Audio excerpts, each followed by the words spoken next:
Hello. Welcome to this segment of AKT Celebrity Reads.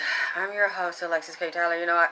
I went on and came. I was so tired. I took a little nap. I just woke up probably about 12 something. I was trying to get myself situated. Let's make sure I got myself together. Hi everybody, I love you. I'm a little bit tired, but I got a little bit of a nap. It's still not enough of a nap. I want to thank you for loving me and supporting me. Hi Shauna, and thank you for giving me donations. It means everything to me. You can give your donations to anybody, but you love and support me. Thank you very much.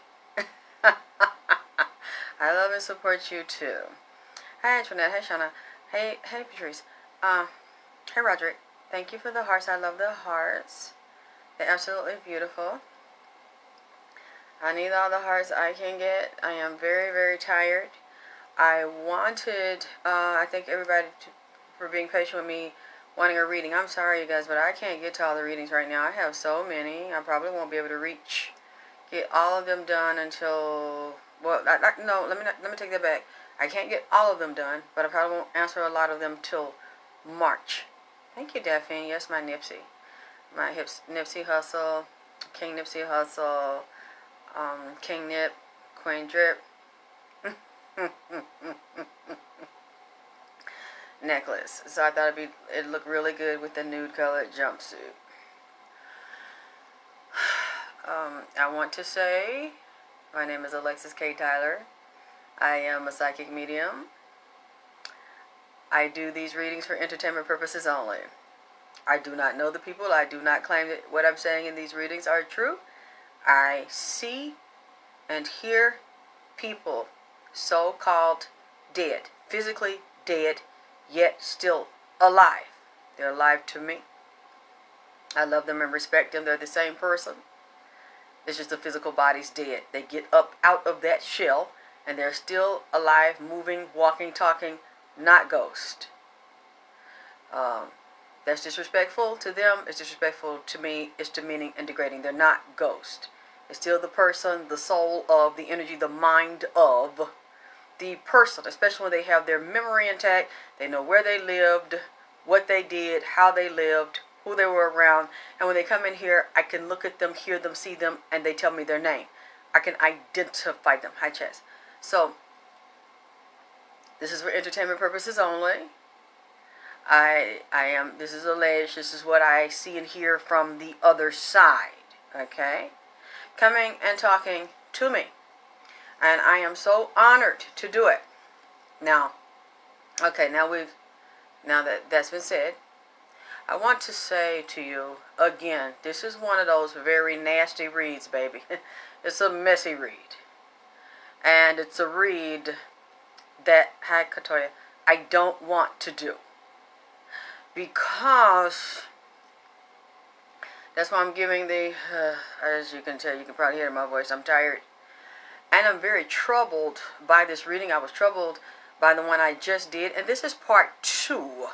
Of AKT Celebrity Reads T.I., Clifford Harris, Tiny, his wife Tiny,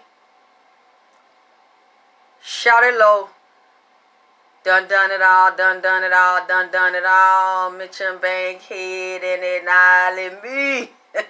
What you blind need some glad to see. And, what's his name? Tiny's dad. It's just breaking my heart. Because as I had said before, I forgot, I knew Tiny's father. I met Tiny's father. And, I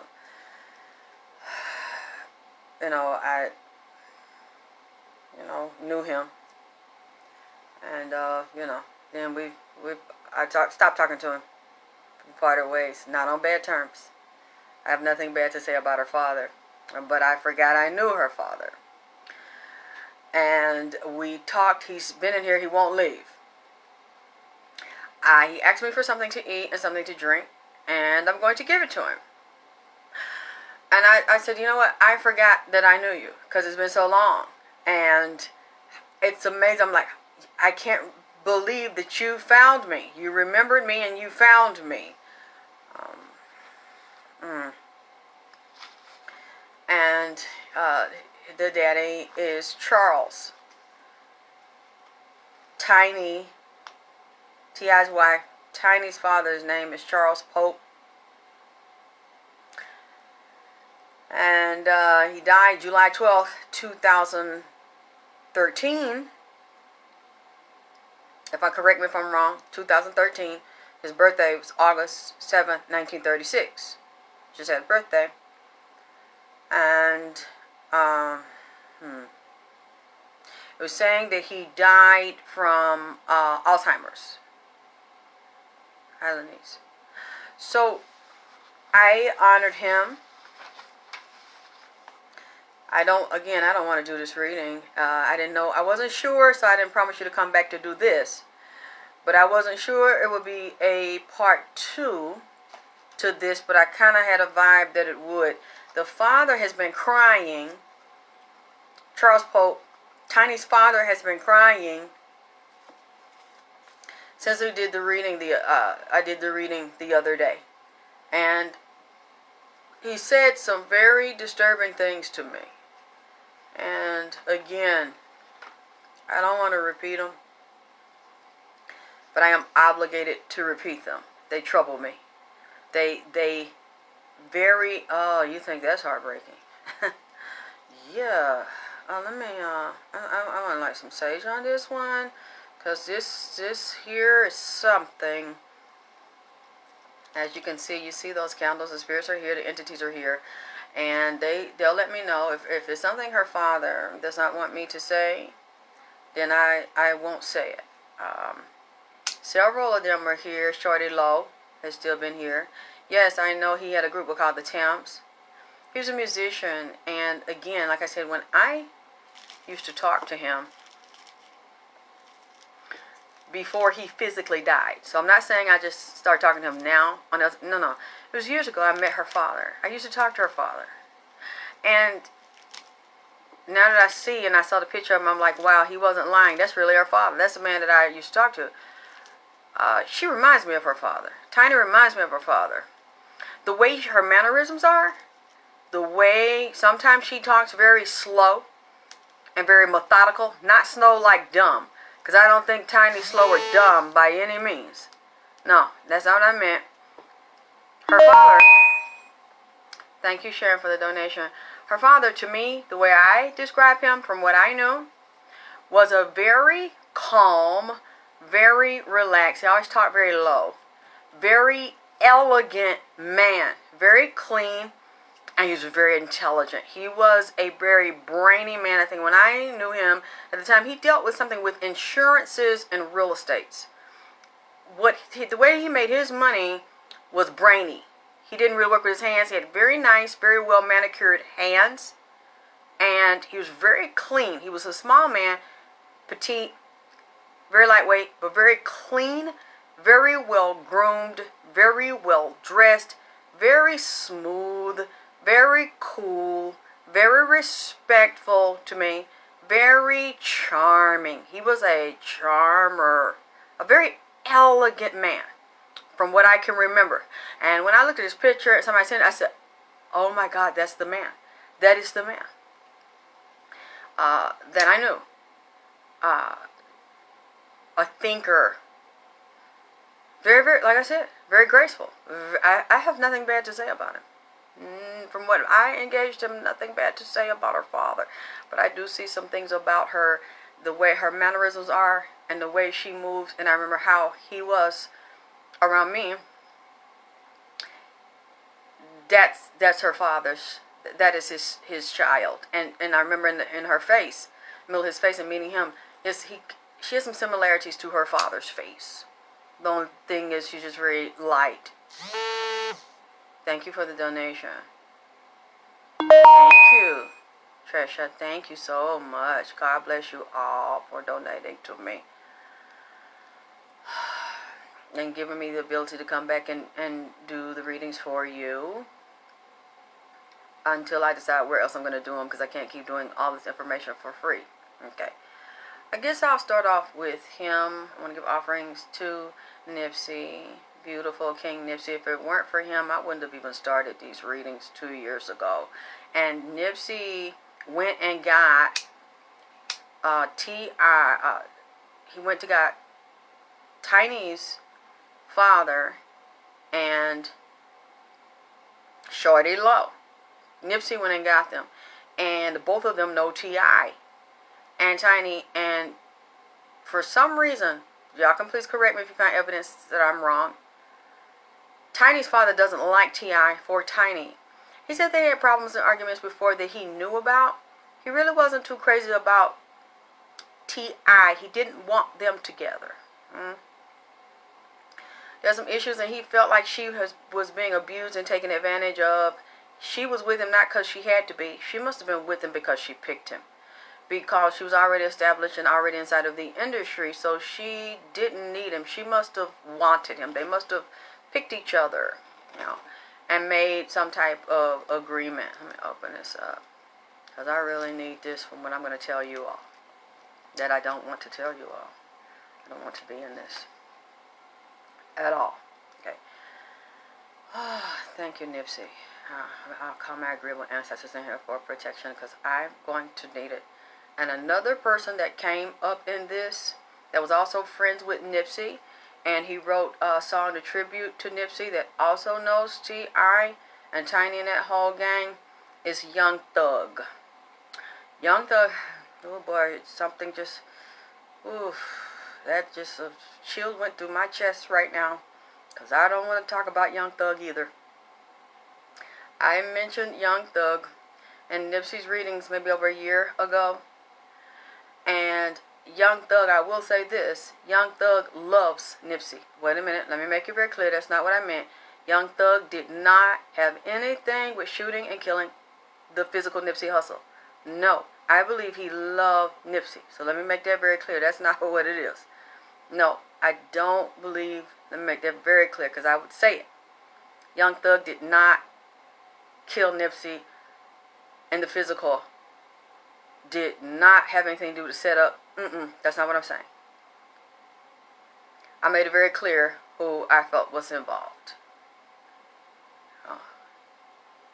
And the ones who benefited off of them. I've made that very clear. I've been consistent for 2 years.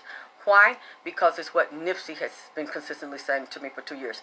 And at any given time, whether I like it or not, I will say something different if Nipsey says, no, I made a mistake, or I don't want you saying that about this person, that person. I will come and correct it. If anybody can prove it to me that I'm wrong about this person, that person, I will gladly correct it. And at this time, 2 years after his assassination, Nipsey has not changed the people that I mentioned or the baby mama that he said benefited, and so I will not change it. Even though I've gotten death threats, even though I feel very uncomfortable saying these things and being in the middle of these things. If someone comes in here in the spirit and they've been physically disembodied and they tell me something happened to him or her or a pet, doesn't matter, and they ask me to help them, and I believe that they have been wrongfully killed, physically killed and violated and disembodied, I'm going to do what's not popular and tell the truth, even if it's somebody you love and look up to because they're a famous person or because they're a celebrity. I'm going to say it. I'm going to do what's unpopular because if it's the right thing, I believe in doing the right thing. Okay? The other reason that Tiny's father, I don't know the details of his death and his funeral, he has been telling me he did not cross over. He's being tormented by some demons. He told me he didn't, if he had Alzheimer's and he started losing, he said, some of his ability to control his body and his bodily functions, he told me he was poisoned. Tiny's father said to me, and I don't want to repeat this, he did not just come down with Alzheimer's and die from Alzheimer's. Tiny's father said he believes that someone poisoned him over a period of time. And I'm wondering, was he a caffeine drinker, a coffee drinker? Did someone else make his coffee, make his food? Or did he just eat out? Someone that he trusted. He showed me a powdery, a dry, like a white powdery substance where you can't smell it, you can't taste it. For some reason, this man is saying that he was poisoned slowly over a period of time. He said to me he was not happy in his marriage for a long time and that he would cheat on his wife. He said he had affairs on his wife, and there were periods of time where they did not have sex. They didn't sleep together. I don't know if it was like not sleeping in the same bed or not sleeping in the same room. Now, like I said, this is alleged. If I'm hearing, oh boy, this thing is getting off the train here, as you can see. It's going all down the thing as I'm talking about this man. He said at some points, he hated his wife. And he said his wife would say things to like humiliate him and degrade him and make him feel less than a man, because they had gotten to a point where I don't know if it got physical or got close to physical. He said he wasn't the aggressor. His wife could sometimes be aggressive to him, but this was all private. People could not always see her other side or her temper, where she didn't always like what he said or how he felt or what he did. He said that he was honest. He wasn't happy, but he could not leave his wife. He could not divorce his wife. He said she was not going to let him divorce. He was afraid to divorce because he would have lost a lot of money. She would have tried to destroy him. Yes, Jazz. I'm just saying allegedly, if this is the spirit and the soul of Tiny's father, Charles Pope, this is what this man is saying to me. And he said he's wanted to say this so long, and he wanted someone to tell. He said, but they hushed me up. They hushed me up. It was to the point where he was isolated. He couldn't tell anybody. And for some reason, he keeps going down to his stomach. He keeps going down to his digestive system and his bowel. He said it was a problem with his digestive system, his stomach, and his bowel, where he couldn't control his body functions. And he was very miserable. He said I couldn't talk. I couldn't talk. I couldn't tell anybody.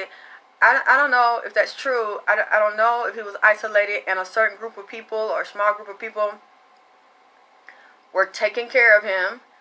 But he was saying he was awful, miserable, trapped in his body. And he said he was sacrificed. And he mentions insurances. He says insurance policies and real estate.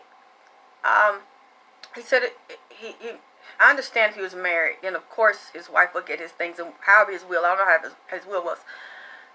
But he's saying there was another man that was in his affairs, that helped his wife with his affairs, someone that really was not his friend, someone he could trust, and it's a white male, as well as other. I see white and I see black people circled around this, and he said he was sacrificed. He feels like he was sacrificed. He keeps crying, saying that they did me wrong. And he said he didn't want to die. And he doesn't believe that what happened to him is he's going, yes, say it. So I don't know if he went to the hospital, or they had him in the hospital, or they had him at home. He said some kind of like a hospital gown. So I don't know if at one point they took him to the hospital to get evaluated, or if at some points he had to stay. But he keeps pointing. He's pointing at his face, his nose, his upper respiratory. He's pointing at his chest and one side, towards one lung. In the middle of the chest is a spot, but then he goes down to his guts. He goes to his digestive system. Then he said they shot him. I don't know if he had an IV or shot or medicine. He said it was a medicine he didn't like. He hated the medicine. It made him feel bad. It made him feel groggy. Whatever was supposed to be given to him to make him better, it didn't make him better. He said it made it worse, and I just hated it. It's like I wanted to be back in my body. I wanted my life back. I was gone too soon. I was gone too soon. I wanted to be here. He said I wanted to leave. I wanted to go. And then he shows me something about fish. I don't know if it's a boat or fishing, or if, I don't know if he ever fished, or if he wanted to go fishing, or if he liked fresh fish, or if he'd ever gotten fresh fish or ever been fishing. But he's saying this is what he liked. These are things he wanted to do. He wanted to expand on doing. But he said a part of him, he wanted some time alone. Wanted to be to himself. This is confusing to me because a couple of people I asked about him and said, what can you find on him? Said he was happy. He was happily married towards the end of his life. And because I didn't even know. I had lost contact with him a long time ago. I didn't know that he suffered from Alzheimer's until somebody just told me like a day or so ago. And I'm like, wow, I had no idea. I said, I didn't know when he physically left, but I said, wow, it's amazing you found me. You remember me, you found me. And I said, that's so weird that you, all these years, you didn't forget me, you found me. And you came up here with Nipsey. Because I never seen him, picked him up before until Nipsey got him and brought him and Shawtylo over here, along with, yes, Dobie. I have to get back on that. Dobie has still been talking about T.I. That's wild. I'm trying to remember it all. Because to be honest with you, I don't want to read all this stuff to you. Hey, baby, hi, Candy. He's saying she wanted to control me. She wanted to manipulate, control me, and possess me. She didn't want me to go. She wants to hold on to me because of the fame, the reputation, the conventionalness of like being together and being an old married couple and keeping up appearances, keeping up with the Joneses. He's saying, now I don't know them. He's saying that his wife felt, if you leave me, I have nothing. Who am I? What am I? The acknowledgement of what we created and what you created and our children and the recognition we get, and I don't want you with someone else. For some reason, he's saying it's not him that was jealous of his wife and don't want her to leave. He said she didn't want to let go of me. He said, and I cheated on my wife because he said he felt like less of a man. He felt like he didn't have that it anymore. He wasn't really successful as he wanted to be with his career and getting the recognition and the attention he deserved and he wanted to feel. He's like, I want to feel alive again. I want to feel young again. I want to have those experiences. And I wasn't getting what I wanted at home. I don't know if you're trying to blame her or it wasn't exciting or the type of sexual relationship or activity. He's in the closeness and the intimacy and feeling sexy and feeling wanted and feeling attractive. He said that was gone a long time ago. I feel like if this is what I'm hearing from Tiny's father. He said that part of our relationship was gone a long time ago, but I wanted to be free. And he keeps saying they sacrificed me. He said I was poisoned. So I'm wondering, did he know? He didn't know, of course. He didn't know until he was out of the body. He said in some of his paperwork, some of his insurance and some of his policies, Lord have mercy. I think I'm hearing him, but I could be wrong.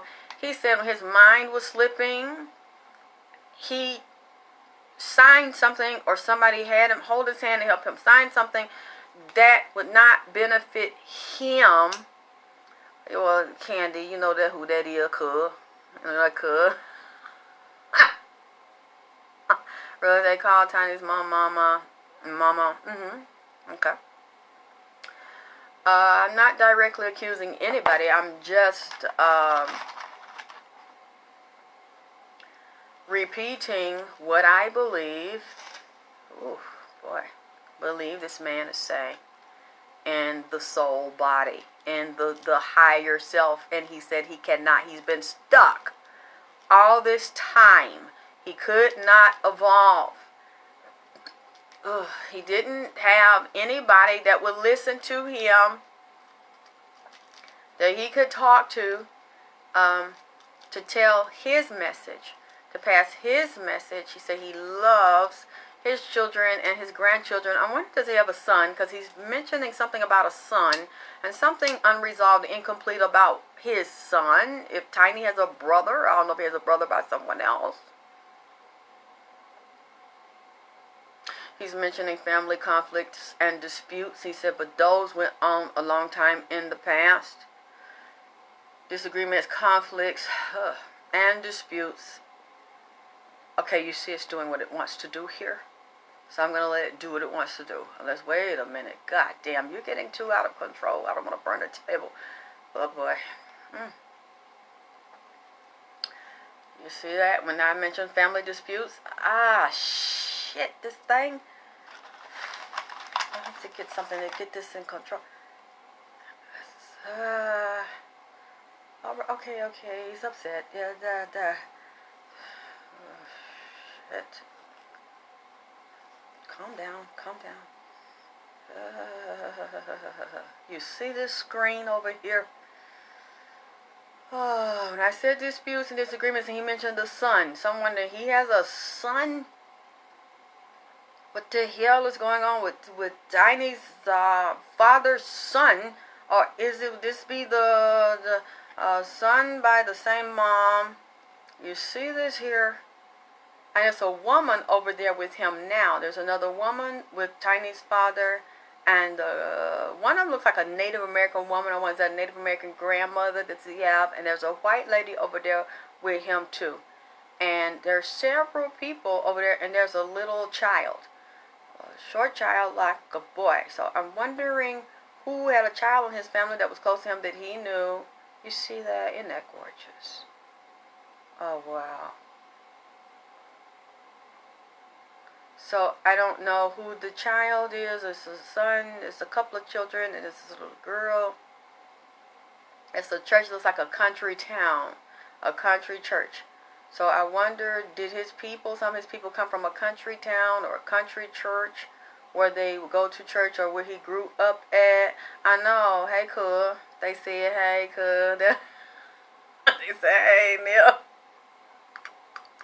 Near the crib with the super drip. Oh, my God, you see that? And it's so beautiful, Candy. Candy said, hey to you, cool. Was it? Did you see that, Candy?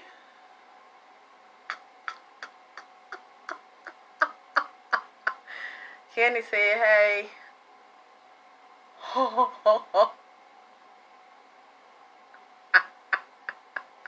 She said she loves you.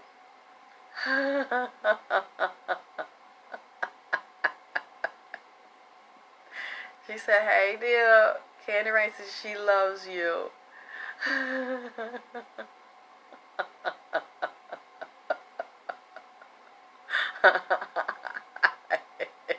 Boy, they off the chain tonight. My stages never got that big caught on fire like that. And you see the candles in the back. They're so pretty.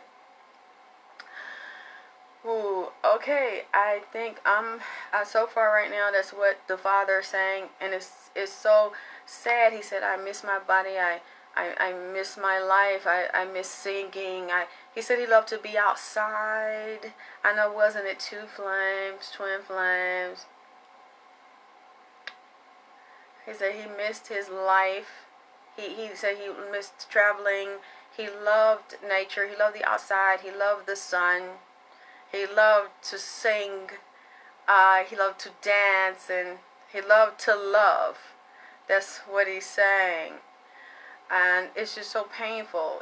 It's so sad to me to hear someone, hey, Philonda, talk about love and talk about life and missing love and life. Okay. So I wanted to get that out there because I don't know if they had a grave for him. They have a body. If they still have his body, they buried the body. Or did they cremate this man's body in case someone thought the same thing that I'm hearing him say to me, to maybe look at his tissues, or if an autopsy was done, because I don't feel that. So I wonder, was an autopsy done? Do they have his tissues? And if they do a toxicology report on Tiny's father's tissues. He's doing this. I don't know what that means. I don't know if that's a no. I don't know if his tissues were saved, or if there's a full autopsy done on her father. He's doing like this. Look, I don't know. Yes, that nude. Ooh, but he's feeling trapped. No one has helped her father move to the other side. Okay. No, I just heard like a bump or crack or something. He's upset. So I hope, I don't know what they believe in, or if they have someone to do spiritual rituals on him, so retrieval on him to help him pass over. So I will do what I can, but I'm trying not to go too deep in it, because I'll probably offend someone, because I don't know them, and I don't know what happened with that. I just saw today they said it was Alzheimer's, and this man is telling me it was Alzheimer's, but if it was something with his brain, his body function shutting down, it was a result of something else. Some poison, he's saying, over a period of time that was introduced into his body to cause this, and cause, he said, neurological dysfunction in the body, where he said sometimes his hands would tremor, he couldn't control his movements, he couldn't pick up things and control and be steady with them. For some reason, Charles Pope is telling me that's not natural Alzheimer's. It was something else that was in his system. Okay, but still, Alzheimer's, dementia, the beginning stages of Alzheimer's, it's the same thing. When the memory starts to go, that's the beginning stages of it, dementia. And then it gets worse and moves into Alzheimer's. And he said he could feel his body, and in the brain and the central nervous system, all of his functions and body and motor skills started being off, and the eyes and the thinking, and not being able to control the body functions. Look, at this point, it doesn't matter if you agree or disagree. I'm just telling you what I'm hearing, unless you can prove that I am incorrect, and I am always open to learn. I am always open to be corrected. You all know that. Just like somebody was cracking a joke about me and said that I said Victoria Newman from The Young of the Restless is the transsexual that said that accused LL Cool J of being versatile and paying him to have sex. No, I know exactly what I was talking about. I was talking about a fat, dark-skinned, bald-headed man that dresses as a woman and got a sex change. To change it, I thought I remember him saying at one time the name was Victoria New Man, but he says Tony. I saw it on a video, is Toni, New Man. Tony New Man instead of Victoria New Man. No, I wasn't confused. I wasn't talking about a soap opera, The Young and the Restless and the Newmans. I know who I was talking about, but I thought I had saw or heard him also say when he got the physical sex change, it became a she, that it was Victoria New Man instead of just Tony. So yeah, if I made a mistake on the name, fine. But I said what I said, and I meant what I said, and I was talking about a transsexual. Hey, Carrie. And that is the same person I was talking about, who wrote the book and who got basically blackballed after he said he had affairs, sexual escapades with Cool J in New York City. That's versatile. And Eddie Murphy, he mentioned a lot of other people, and they hushed him up. Okay. Now, what am I going to go back into? What I'm going to go back into is, again, I know I don't have to warn her, because I know she knows them better than I do. Sabrina, the young lady that told, oh no, you got to get rid of that acid in there and find something to calm it down so you can rest, babe. Sabrina, the one that exposed everything that's been going on for years, and I saw the organized crime element, the mafia. So these are people that are over gangs, very powerful gangs, Bloods, Crips, other gangs that are also rappers, that are also tied into politics. You have some people like Godfathers inside of this gang, and there's disputes right now with children, male children. There's a male and female running this particular segment that's in Atlanta. It's tied to the music industry. It's tied to the rap industry, organized crime below, prostitution, drug trafficking, underground, child sex trafficking, female sex trafficking, male sex trafficking, commodities, things like gold, things like jewelry. This is not commodity jewelry, diamonds, police, politicians, record contracts, which is basically a debt contract, a loan contract. You're not a human. You are a commodity, and they have enforcers over there. But Sabrina knows that. She knows that better than me. So I probably am wasting my breath because she got plenty of sense. I don't need to tell her something that she already knows, okay? But it's really bothering me.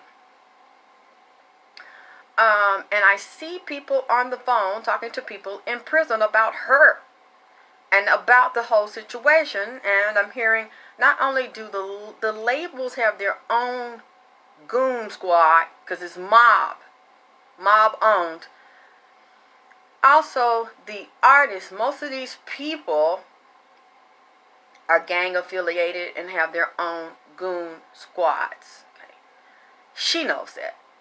And she's also dealt with some heavy-hitting gangsters. And I'm gonna tell you what breaks my heart here. And again, as you know, I've already said this is alleged. This is allegedly. I am, no, excuse me, it's not going to stop people from getting mad at me.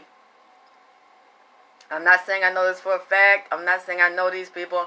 I haven't met all these people, okay? I am a psychic medium. Can somebody put my cash up for me, please? I don't know by heart. Sorry. And plus, I can't do it and go into the thing here. I'm a psychic medium.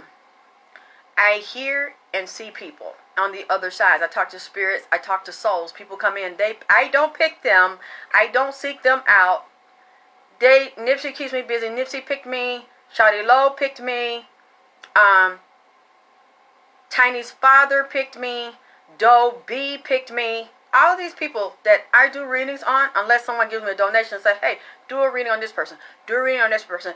Several people have been asking me to do a reading on the young man, where is he, from Texas, that got shot on the highway. Well, if you want me to do that, since I'm so busy tying up, send me a donation. Talk to me about it. Email me, alexiskttylervp@gmail.com. It'll be in the box. And if you want me to do it, short reading, I have 15-minute, 30-minute, hour. If you want me to do a deeper reading, then do something for me. One hand washes the other. Because I can tell that Mo 3 is a character. Thank you, baby, for putting my link up there. He's a talker, and he's his look is a little similar to me than Doe B. You know, Doe B and Mo 3. It's a little rhymey there. I like both of them. And Dobie stands up and walks into my room, and he's a smooth big nigga. He's smooth, had a button-down shirt, the patch had the hat to match it, but it wasn't a baseball cap. He had another type of hat on, and he was like, yeah. And I said, whoa, you don't even know me, and you're talking to me like you know me. He was like, yeah, what's up? And I was like, big nigga, I like you. And I'm like, you know what? You hungry. You want something to eat? Because you the kind of big nigga I could sit with and eat and stuff. And he said, yeah, he told me what he want to eat. I said, your ass got it. We're going to sit and we're going to eat and shit and talk some shit. Cause I like you. You cool. He kind of give me a Biggie vibe. But I think Biggie might be a little heavier than him. He got a little stomach sitting out. But Dobie is real clean. And he just smooth. He's like, yeah, what's up? What's up? I said, why you so cool? You act like you don't even have no apprehensions. You're not looking around or you ain't scared. He just was chilling. He's the type of big nigga I let. You know what I'm saying? I go chill with. He is so relaxed and down to earth. And Nipsey just stood back and he brought them in here and he let them talk. So So we just talked, and I was like, wow, really? You got a story too? Okay. Good boy. Again, this is for entertainment purposes only. This is all this is. This is for entertainment purposes only. Because this is breaking my heart, and it blew my mind. Now, this kind of stuff I'm getting ready to tell you did go on in Atlanta. I'm from Atlanta. I'm from the hood. And, you know, Bankhead, Techwood. Thank you, Sharina, for the donation. Herna home, Born home. That's me. Now, I'm not from the area of Bankhead Coat. No. I was inside of Bankhead Coat and Elate Meadow, where they used to call Little Vietnam. I grew up in all those projects. I moved around for all of them because all of my relatives lived in all of them. So I got dropped off all the time. I've said that to people that know me and that know my story. So I haven't heard anybody call me a liar. I mean, you think I'd like saying that that's my life? That's where I came from? I'm not making that shit up. And they tore Herndon Homes down because I wanted to go back and film it and do a documentary about my life, where I came from to come now. Herndon Homes been torn down. So a lot of the projects been torn down. So I know these things to be true. Because this is where I'm from. ATL, shot a piece of A-Town down in this bitch. You know what I'm saying? So I'm not ashamed where I came from. But when Shawtylo started saying, thank you, Harold. Thank you, Harold Lee Rush. Thank you for your donation. You know, when Shawtylo said, well, he's not from here, he talking about, God damn, it must be too sad. Dun dun da dun dun da. I was like, okay, I'm glad nobody's saying about me. Victim bang head and it not me. And I was like, Shawtylo, why are you coming here starting shit, Shawtylo? Thank you, Teresa. Why are you coming over here out of all the people you could tell this stuff to? Why you want to come over here and start Shawtylo, and then he gonna look at me and put one foot in front of the other and put that thing right there and push them shades, them glass up on his nose. While I'm here, dun dun it all, dun dun it all, dun dun it all, dun dun. Mention bang head and it not let me push. I said, Shawty, don't do this to me. Don't do. Why y'all always keep up shit with me? Why do you always think I'm the one to keep shit with, and then you make people want to kill me and threaten me and want to threaten to jump me and put their hands on drip for play dates and things? You know, and threaten to fly in and whoop my ass from another location in the state, with another coast. Why y'all do this to me? And you're just dun dun it all, dun dun it all, dun dun it all, dun dun. Mention bang, he talking about, yeah, T.I.P. Tip ain't the king of the South. T.I. is the rat of the South. Shouting. I'm from Bankhead. I've been at. I'm like, you know what? I see that this is just not. You know what I'm saying? This is not my night. This is not my week, because I'm trying. And just looking while I'm just.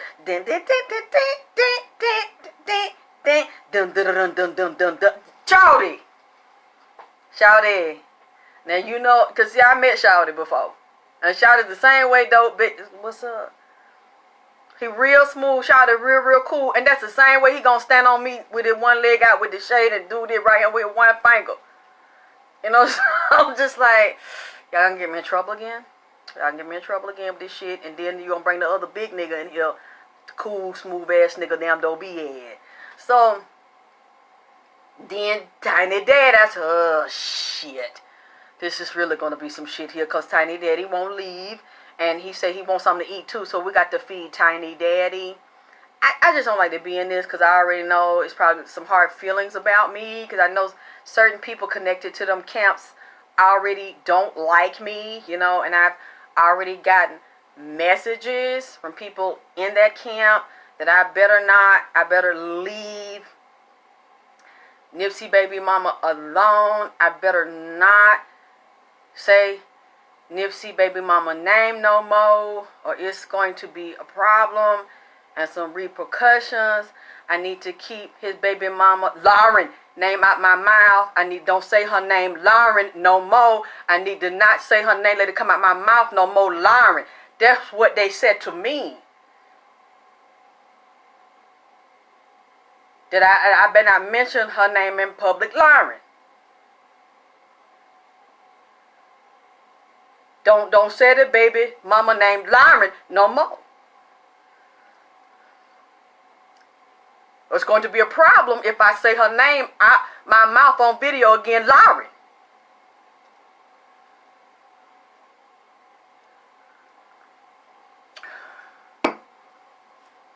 Unless I apologize. The Puma. So I already know they in that camp. You know, I'm disliked. You know, in that camp already.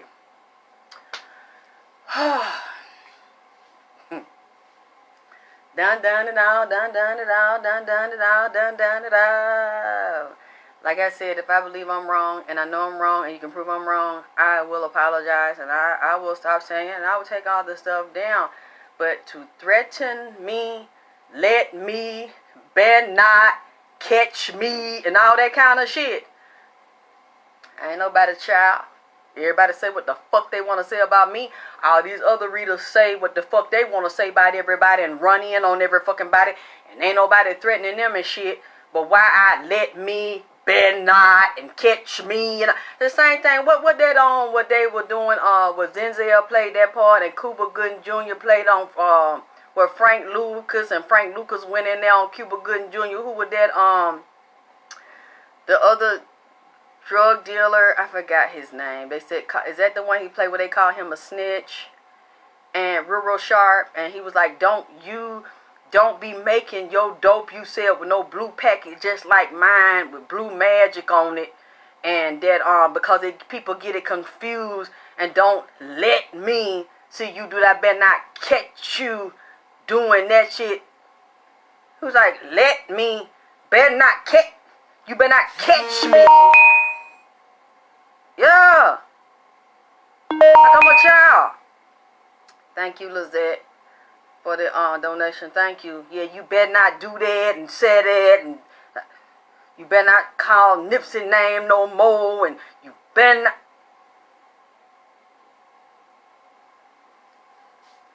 Yeah, y'all don't know what I go through. No, it's not just American Gangster. I'm talking about the characters in there. When Frank Lucas went to that other drug dealer's club, was that Nikki? Was that supposed to be Nicky Barnes when he told him don't use the character Cuba Gooding Jr. played when he said you better not sell your drug no blue bad like mine and they was in there with them fucking bead curtains. I love them. My grandma had them bead curtains. He put, let me talk to you and don't let me catch you and you better not and you better change the name on that shit. Don't let me catch that no more. Yeah, that's how they had a pro me.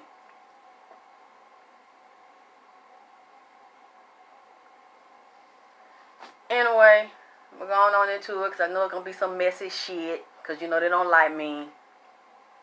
A lot of people don't like me for what I fucking say. But everybody else say what the fuck they want to say. But then nobody going to check me and better not and catch and let. Yeah. Yeah, that's, see, I bet they don't do that to them. But for some reason they want to do that to me.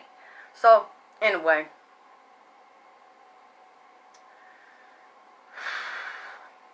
I know these things went on, as I said a few minutes ago, when the projects were shut down, the drugs dried up, the hustlers got locked up. But I didn't know all the dynamics to it, and I just knew it was high police presence. They were saying because of the drug trafficking, and this needed to stop, and breaking up the crime and everything that was with the crack epidemic, and which drugs had been sold, but it was a different level of it. It was a more peaceful environment in the projects when I grew up there, and it was a beautiful, very clean place. There are even white people living in the project. And it wasn't the crime level. Everybody watched out for everybody. It was more community and more family. Okay. When I got off with y'all the other night, and I wasn't trying to look at it, I wanted to see were they going to go away, or was this they were going to stay in here and say something else. And someone came to me. Okay, Dobie was still here. And he was still talking about T.I. Let me get into this part first about Atlanta. This physically dead man came to me. It looked like I was over on that side of town near Bankhead. And this man, I was standing on one side of the bridge. And this man was on the other, go across the bridge. It reminds me over there, what would that be? Bankhead Highway, Greenbrier, like all that area over in there. Okay. I go over the bridge and I look way down the street because I don't know what it looks like. I haven't been over there in a while, but I know what it used to look like when I go over to Bankhead Court and stay over there with my relatives. Way down the street, I couldn't see, but I could see it was a black man. He said, hey, over here. I said, hey, I see you. He said, come here. I got to tell you something. And I said, okay. And I knew that he was physically dead. He said, hey, come here. And I'm awake. I'm not in a dream. I'm not physically sleeping because I see them awake and I have visions awake as I do when I'm physically sleeping. I go down there. He was standing at a crossroads. And what kind of took me in it, it's a song. I put it on my page. Young Thug did a tribute to Nipsey. And it was an interview that I saw, I think last year, maybe year before. Young Thug was talking about how he met Nipsey, and they had pictures in Atlanta and how much he loved Nipsey. And I saw them on a picture together. And I don't know, I can't, you know how Young Thug, I can't understand all his words. I don't know if y'all can understand. It's like, you know how he kind of sounds like he mumbles, in the sky. And then the way he say Nipsey's name, Nipsey. That's how he says it in the song. And I'm like, why he say that man name like that? It sounds like very spiritual and kind of religious. I could tell he liked Nipsey. I don't believe he wanted to hurt Nipsey. And I'm just like kind of playing around. Oh, he was a Nipsey fan.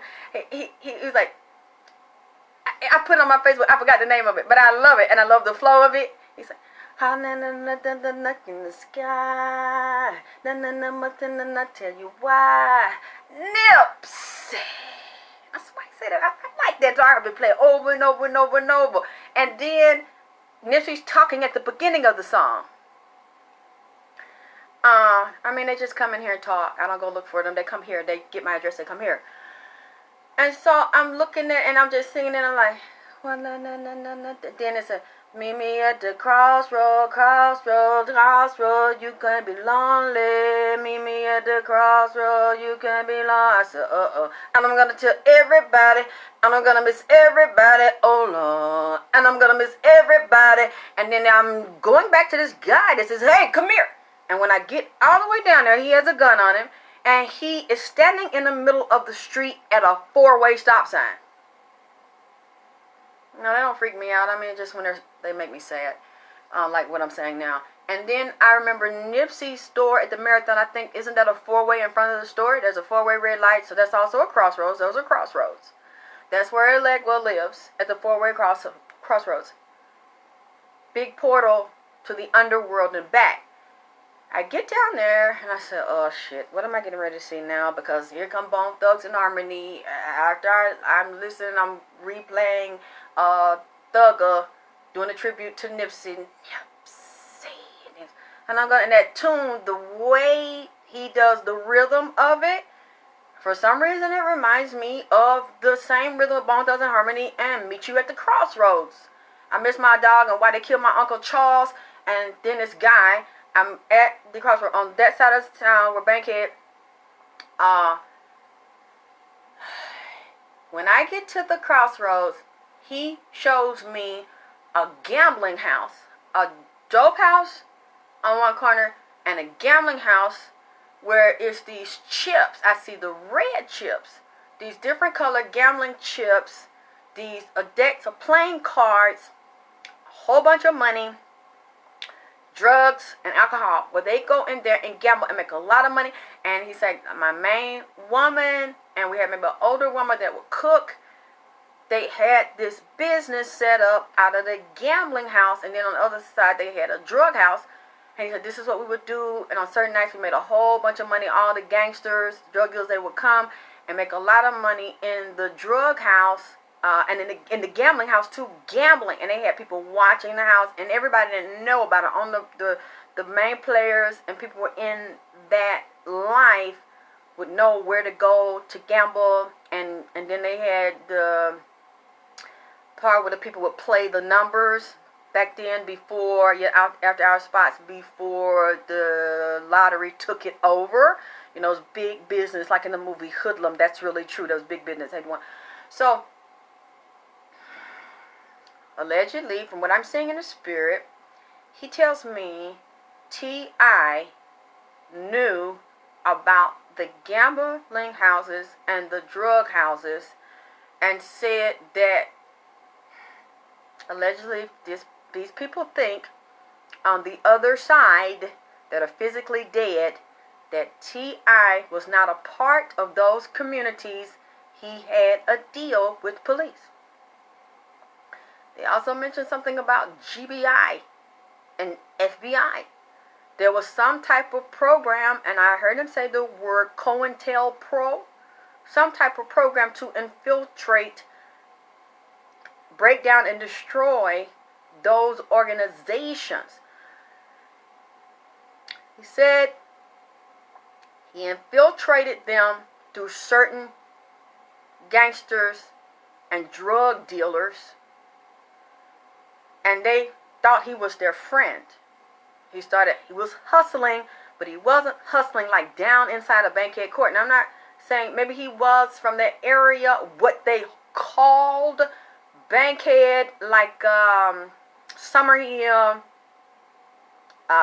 McKenna-ville, like where Fulton and Cobb County meet, like North Ave, Westlake, like around the areas. But this guy's telling me, it's the older man, he wasn't a part of that clique inside of Bankhead Court. Now, I think this was before Crime Stoppers.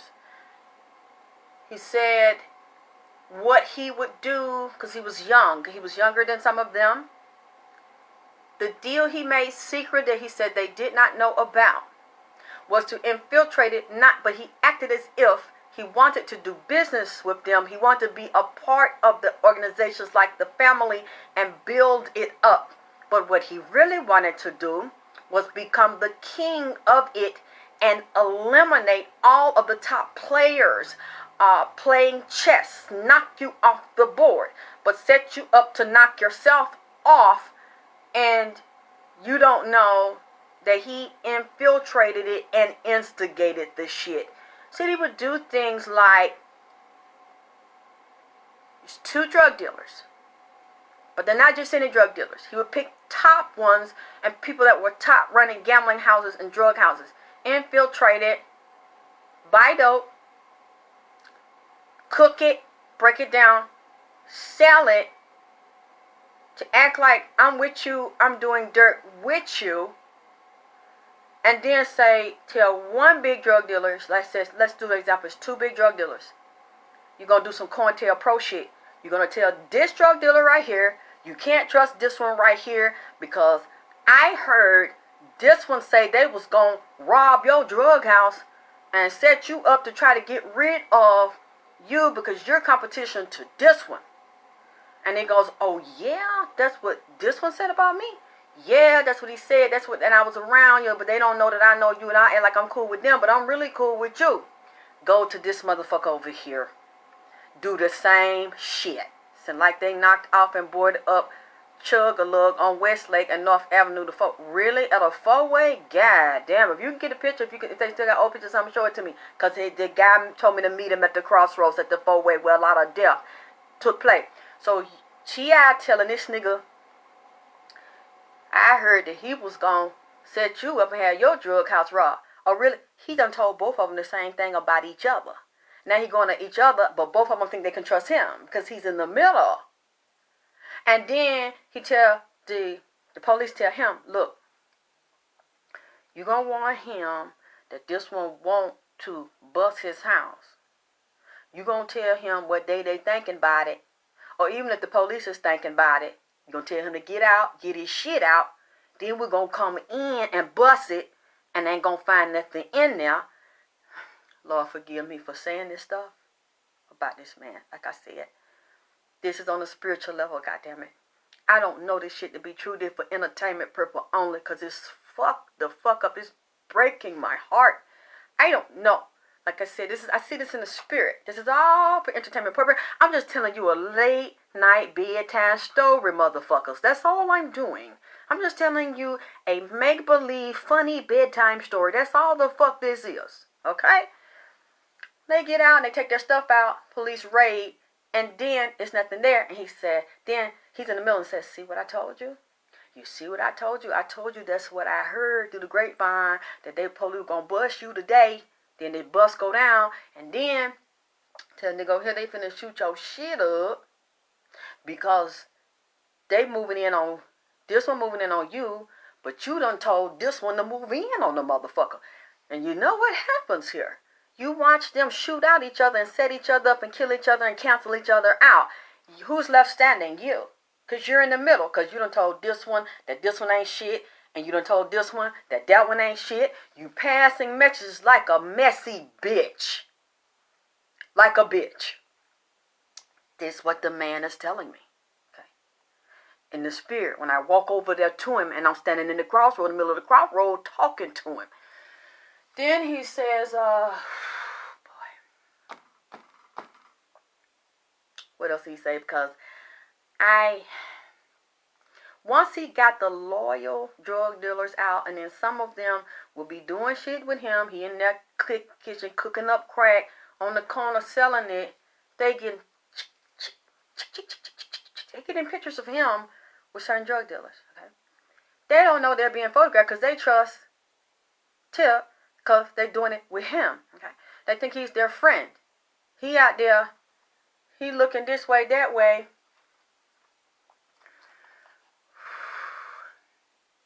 Because what he know is the way they set up, how they would set up and sell the drugs. Because, you know, I came up with all the dope boys and the dope boy fresh niggas. So we know the niggas we want to fuck. We know niggas was a hot boy. We know the niggas that were getting money. We know niggas was moving weight. Because back then, we had the niggas kind of like what they doing with the grill now. We grew up with that shit. That's really not new. The grills are just more fleshy and they spinning and shit in the mouth.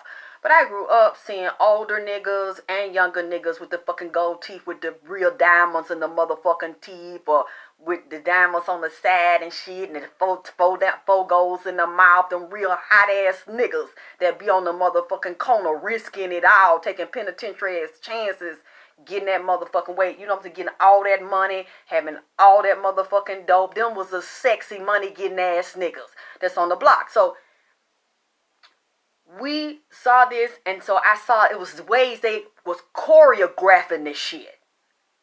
So we knew who was who, they knew who was who, they knew who had what, who was running this house, who was up that hill, who was around that corner, who baby mama, who grandmama, who mama ran this and ran that. So they got the code, police was coming, when they got that a snitching nigga was coming. What I call it, I can compare it to, was like, I guess the flea flicker move in football and basketball moves. Now, I don't know which one T.I. likes the most, basketball or football, but I'm getting a strong basketball vibe too. And some of these plays that he would do when he was younger, allegedly, from what this man told me in the spirit, was like a choreograph. Everybody had a corner, a stand-up position. Everybody knew everybody's position, what role they play, and who held what, and who was the lookout. This is what this man told me that's older than T.I. Because he saw it all, and so did fucking Shawtylo. Shawtylo hollered at him and told me on the other side to go talk to the man. Yeah, see, Shannon, we saw that shit. That white dog, them real hot niggas. You know what I'm saying? Them real goddamn hot boys. And T.I. allegedly in the spirit on the astral side. Because T.I. used to dress like the dope boys. So he would blend in with the t-shirt and shit. And the jeans and the white tennis shoes and the socks. The way the hot niggas used to dress down here, the dope boys. We knew them because of the way they carried themselves. And with the beeper and shit. And the rolls of money in their motherfucking pocket. And the cars they drive. We knew that the dope boy fresh and used to rap about shit like that. Where do I see it? Okay, he's here. T.I. I'm T.I. One nigga's here. One nigga's there. One nigga's by the fire hydrant. The way he has them, they standing. These three niggas is standing. They know T.I. They know everybody. But what T.I. knows that nobody else knows, the niggas is undercover agents. The niggas is fucking polices and informers. You see what I'm saying? Oh yeah, we love that candy, them niggas with the candy paint rats and shit with the horn, them special horns and the motherfucking with the engines revved up and the motherfucking boom in the trunk. You know about that, Shannon. You know about that. We love them niggas. You know what I'm saying? With the out iced out mouth.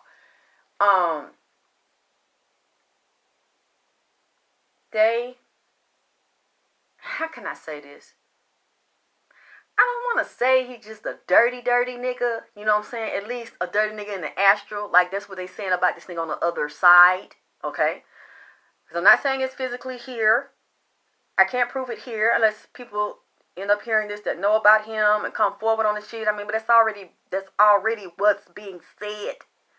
But they're saying it too on the other fucking side. And they're saying it to me at the crossroads where a big portal opened. I don't want to say he's an evil person. I don't really feel like he's an evil person. I think very manipulative, very strategic and clever. It's like, I'm going to do what I got to do to come up and get what the fuck I want. I'm going to tell you another spirit that's on this man. I saw it the other night when I saw an old picture of him and Tiny, what was it, like from 2010 or something. They got together. They look like young kids. And what I also see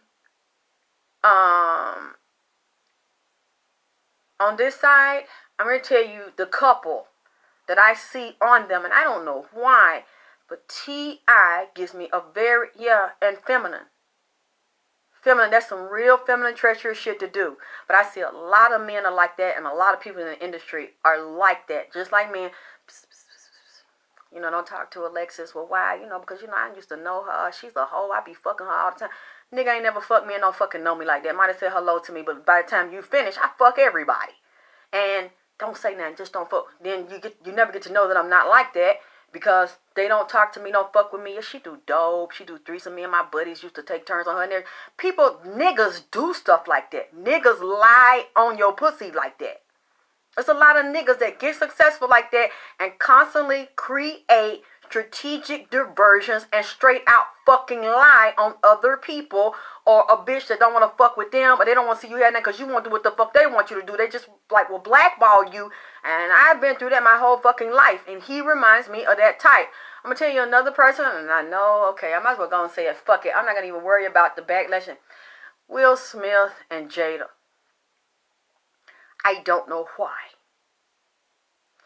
The spirit and the personality and the messy shit he do and the stuff he say and set motherfuckers up, allegedly from what they telling me in the spirit, he got that same goddamn spirit because he did that to Auntie Bill. And I think now they have spoken and made up for it. Fuck that lady without the grease. Fucked her real good. And I saw an interview with them. I was so glad that Will Smith finally apologized.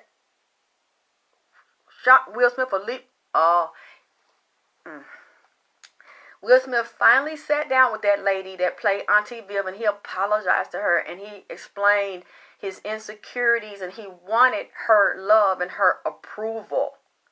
And he got so upset that he felt like she didn't approve of him that he lashed out. And he mentions now about his fears and insecurities and stuff he had when Will Smith was young, and he finally apologized to her. And I cannot believe it. I'm so glad that I really admire Will Smith for doing that. It took over 20 years, but he finally apologized to that lady for blackballing that lady. I mean, he fucked up that lady's whole career in the entertainment industry. She kept saying he did it, and she knew he did it, and he would laugh and brush it off. He finally admitted it, and he apologized to that lady and made it right. Now, I don't know what's going to happen, but even that is such a powerful stance that Will Smith took. And you can see that he grew a lot. I hope he did too, do it right, because that lady went through hell because he was very young. He was much younger than her, and he literally slit that lady's throat, and he had the power to do it being so young, stuff given to him so young. And she was older with, I think she said, Her husband was giving her problems. She had a baby to take care of. It was a lot of stress on her. But the age gap was so huge, and he couldn't relate to her. He couldn't see her. She had a lot of depth, a lot of beauty, a lot of pain, a lot of pride. A very gorgeous woman, very regal woman. So I couldn't expect him to be able to understand and embrace her because she had the life skills and experience. He did not. Now he's moved to a certain point and evolved. He literally humbled himself and said he was wrong. And I saw a short snippet of those two talking. I loved it. I don't know if they're friends and know each other, but the younger Will Smith spirit is all over T.I. And T.I., from what they're telling me in the spirit and in the astral, has done the same kind of stuff. Will sit up and T.I. was very young and he didn't have to struggle and go through nothing, and this was literally given to him. This life was literally given to him very young, and he was put in play and put in place to have the world at his feet. And that makes me wonder, what did you do? Because they didn't just give it to you. There are a lot of people that were more talented, had more going, that worked harder or had been in it longer, and he gets that. So it makes me wonder, because of the way he acts, and he's very treacherous, but he comes off as very nice and intelligent and want to help the community. So you do good stuff to cover up what cutting people's throat in the back, and you badmouth people and you blackball people, and then you're like, what did I do? I didn't do that. I don't know what you're talking about. Blackball said this, that. No, I didn't do that. Because you don't see it because of that flea flicker shit. The hand is quicker than the eye. I'll go behind the curtain and start stabbing motherfuckers. So it makes me wonder, I don't know, did they play with Jiggle Your Booty? Did they play, do you do the booty dance? I don't know, because it's kind of looking like I don't know, maybe you sold your soul, or you went to the sex parties. You sacrificed your ass up, because it's the stuff you're doing that they're saying, allegedly, what I'm seeing you in the spirit do. Being a male and doing real feminine stuff like that. Did you do the booty dance? I mean, I don't, because I see how these men in power just gave you this stuff, and we know you sacrificed something. And then from what they're saying to me and show me what you did, allegedly, at least on the higher realms and the astral, they're saying that you set niggas up to destroy the hood. So were you at the sex parties? I know you were at your own sex parties with women's, but did you go on the other side here? Because you got this stuff. Well, we know that about Will, and Will and I think Jaden, and they said they opened up about their sex parties. But now I'm wondering about him, because I look at him now and that spirit is so strong on T.I. So I don't know if that's one of his teachers or mentors, or y'all are very close, because that spirit of that couple is on those two. It's there for a reason. I know I see it there. Now I can't prove it. God damn it, unless y'all can see them together, they know each other. I seen it.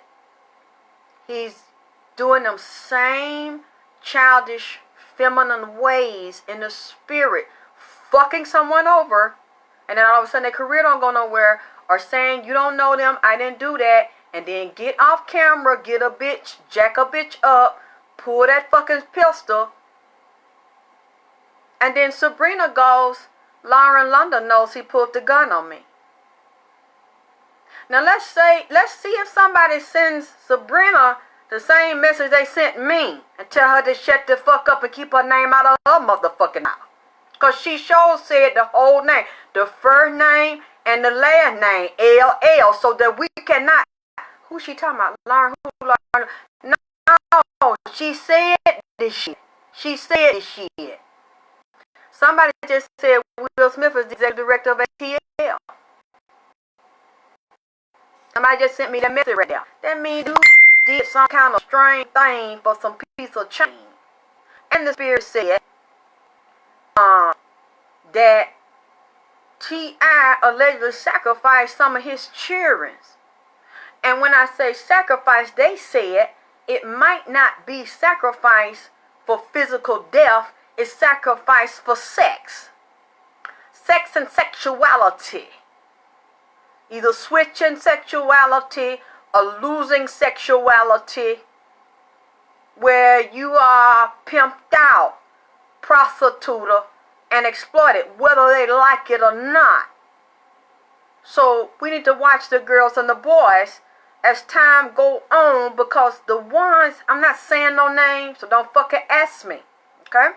It's a girl and a boy, but I'm seeing 2 girls and a boy, and they have already got that demon on them to exploit them for pleasure of the satanic cabal that will take their soul, pussy, booty hole, butt, balls, and all. See, that's just, and they cannot control it, because they have already been negotiated and sold by their parents, the mother and the father. That's what they tells me in the astral on the other side.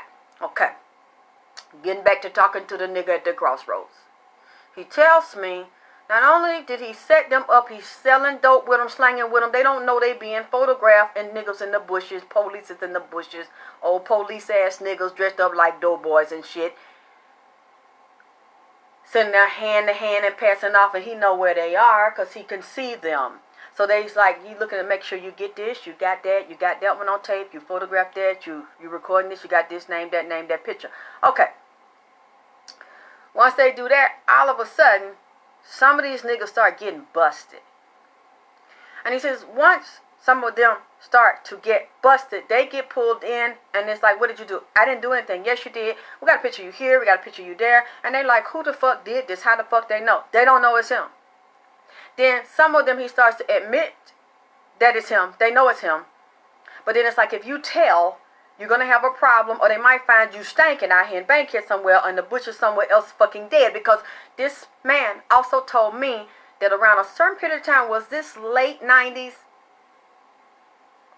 probably early 90s, mid 90s, late 90s, even going to 2000, amounts of bodies started to show up. Black men's bodies started to show up, stankin', laid around dumpsters, bushes, sides of the roads, in the woods and shit. Or basically shootouts started to occur. Women were getting shot because you got female shooters and drug dealers and prostitutes as well. And this is what gets me the most. Children. Children started to come up missing. Damn. Here we go. My phone's going out. Black children started to come up kidnapped and missing. Okay? And the reason that they're telling me a lot of these children were unreported and came up missing. No, it's not allegedly, because if you look up these things, you can find out if children were really becoming kidnapped and missing and serial killers. And that's another thing that he told me.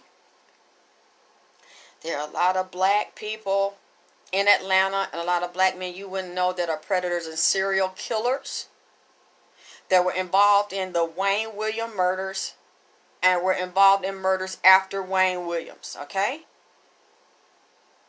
This is what was going on. And it was tied to the drug game, dope dealers, and rap and music industry and police. No, it was not the Atlanta child murders, because they had already locked Wayne Williams up. And what they don't want to tell you, but they will admit that it was true, the murders continued after Wayne Williams was locked up. So we know that Wayne Williams was not the one that was committing all these murders. And there was another white man that was a serial killer. I know, Shannon. That was involved in it, but he could not have gotten into a black community and moved through the projects and Bankhead and all those places and not be unnoticed. And they said, we don't know who took the black child unless it was niggas involved in the shit. And this is what the man says to me. He said, when T.I. helped to break down the community and set up dope deals so he could be the one and earn that title like the king of the South, like the Fresh Prince. A lot of them niggas started getting time, and then they would start telling on other niggas secretly and making deals to get less time. They would go to prison, he said, and even before that happened, this was going on. He said, but it really got real bad. A lot of those niggas got out of jail and started inside of their families and inside of the neighborhood. When they see boys with no, boys and girls, they were doing this to fucking them, raping them, molesting them, and then they had a secret network of niggas, not white people, niggas. It's just so disgusting to me. I hate to repeat this. Allegedly, this is what I'm hearing in the spirit. This man is saying all this stuff he knows. He said the crossroads come up to tell me. He said that black men was fucking little black girls and little black boys. And they had like biking clubs, like motorcycle clubs, car clubs, like grown men. And they was prostituting children at night and had these places that they go to and have a dope party where they get high and they drink and they get somebody's little girl. Some of them even had their own little girl and they family where they in there selling their little pussy. At 8, 9, 10, 11, 12 years old. And a lot of the mothers didn't know because they were at work, or a lot of them didn't want to fucking know, and a lot of them were on drugs. So some of these niggas were selling drugs and hanging around these women, was taking the little girls, prostituting the girls, and had a underground sex trafficking ring. What you said, it is true, Queen Edison, Georgia. That was going on. Real talk. Really, baby? What year that you know of that were going on? Said it was drug dealers, grown ass niggas, and niggas, dope boys. Niggas got businesses traveling from different states and also getting the drugs from main cities that were dealing with foreigners or people that were bringing it from overseas and distributing in the different states to the drug boys and selling the drugs. But a lot of those drug dealers also were pedophiles, and they would take them children on the low. I just see some of them like in duffel bags or khaki, but like they would hide them and put them in the car or in the trunk. They would ride them out of here. Yes, the 80s and 90s, they said, and even on the school buses, people drive school buses. Men that were in military, had been in and out of jail, dealing with law enforcement. They knew how to sneak them in and out of here. Like an underground network of them was doing this shit and moving the girls around. And then he said that they was doing human sacrifice on them, taking them where people would rape them, buy them, and then do a satanic sacrifice on them and cutting them up in body parts and selling their organs. Selling pieces of them and cutting up pieces of them and keeping pieces of them as a souvenir and putting them on their secret satanic altars and eating parts of them. That's what the man told me in the spirit and said that to you. I know this was going on. Now, I'm not going to say he did any of it. He was a part of it. I'm not saying that. I'm just saying he knew. And even going on inside of his career, he knew this was going on inside of the industry. And this was going on really bad in Atlanta. And he showed me some young men, and I talked to one of them because the young man is dead. A lot of them is dead.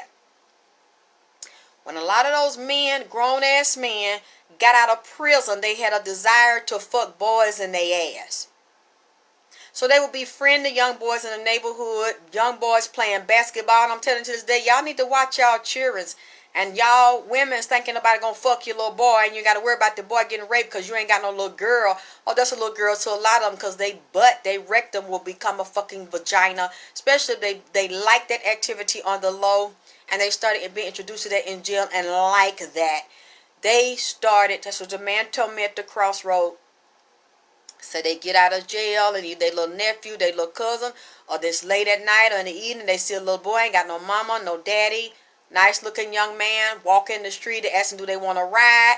The boy start telling them their story. They homeless. They ain't got no mama. They ain't got no daddy. Do you want something to eat? Where you need a ride to? And sit there and get them a goddamn burger for their booty. And get them a goddamn chili dog for some dick and balls. That's what they sit there and fuck them boys out and get them boys some drug.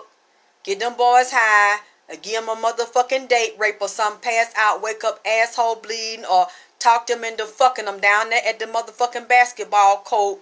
On the side over there at night on the goddamn picnic table. Sticking dick in they motherfucking ass. And then told them, I'm going to give you a rap career. I'm going to help you. I'm going to introduce you to some producers. And have them young ass niggas up there singing and motherfucking dancing. And oh yeah, well you can sing, you can rap and all that. Okay, well here's my friends and talking about grown ass men. That's what they told me. Grown ass men in the industry. Oh, you can rap. Yeah, you talented. You a nice looking young man. Okay, and then next thing you know, they in there got the boy on Molly, got him on powder, got him high, got the boy throwing that ass in a circle, jacking they dick all on the boy. By 4 or 5 goddamn grown ass niggas got a young ass boy in a motherfucking circle, jacking they dick on them, taking turns, fucking the boys all in they motherfucking ass, promising them they gonna have a career. Then he mentioned it's someplace over there on that side of town where they used to wash cars and had them young boys washing cars. And they washing cars for a little bit of nothing, but they know niggas in the industry and know rappers and producers or somebody that knows somebody. So it's like you work over here and you lawyer and I'm gonna put you on. And a lot of them boys was sucking dick and getting fucked all in the ass and keeping it to themselves while they, just like they do bitches. Now just hang on a little longer or suck my dick a little longer. I'm going to introduce you to this person. I'm going to introduce you to that person. Well, I know him, but to get to him, you got to fuck me first or suck me first. They was doing the boys like that. And then all of a sudden these boys, if they threaten or the boy tired of it or think he going to tell, next thing you know, you start hearing about bodies popping up in Atlanta. Certain parts of town. And a lot of them fucking niggas that got out of jail, and he told me there are still some in the industry right now that like in Atlanta that are writers, singers, dancers, rappers, composers, producers that like to go around and rape little boys, grown boys. They kidnapped them, they moved them around in these circuits. So this shit been going on, and they wanted that shit to go on in the black community and let that shit go on in the black community, and black men facilitated that shit, as well as black women in the industry that were also gang members, shooters, that were also prostituting girls and babies. Some of them would have their babies and sell their fucking babies for crack or to please a certain nigga or hear their little child getting fucked. Let their little child get fucked. And some of them little girls, mommy, I see the girl, mommy, I'm hurting, mommy, I'm shut up. Mommy, he did that to me. He hurt me, mama, shut up. And would choke out, strangle, kill their own child and dump their child. Or sell them, lease them out to grown ass motherfucking niggas. That's what the man told me. They unleashed total mayhem in the black community, in the low income, like in the projects. And then there was another way they moved in and said that they had a certain, when they started bringing them in, with a lot of them niggas getting out of jail, and they had put, he knew about them niggas being put in the rap industry as gatekeepers in Atlanta over them young ass boys and them young singing group.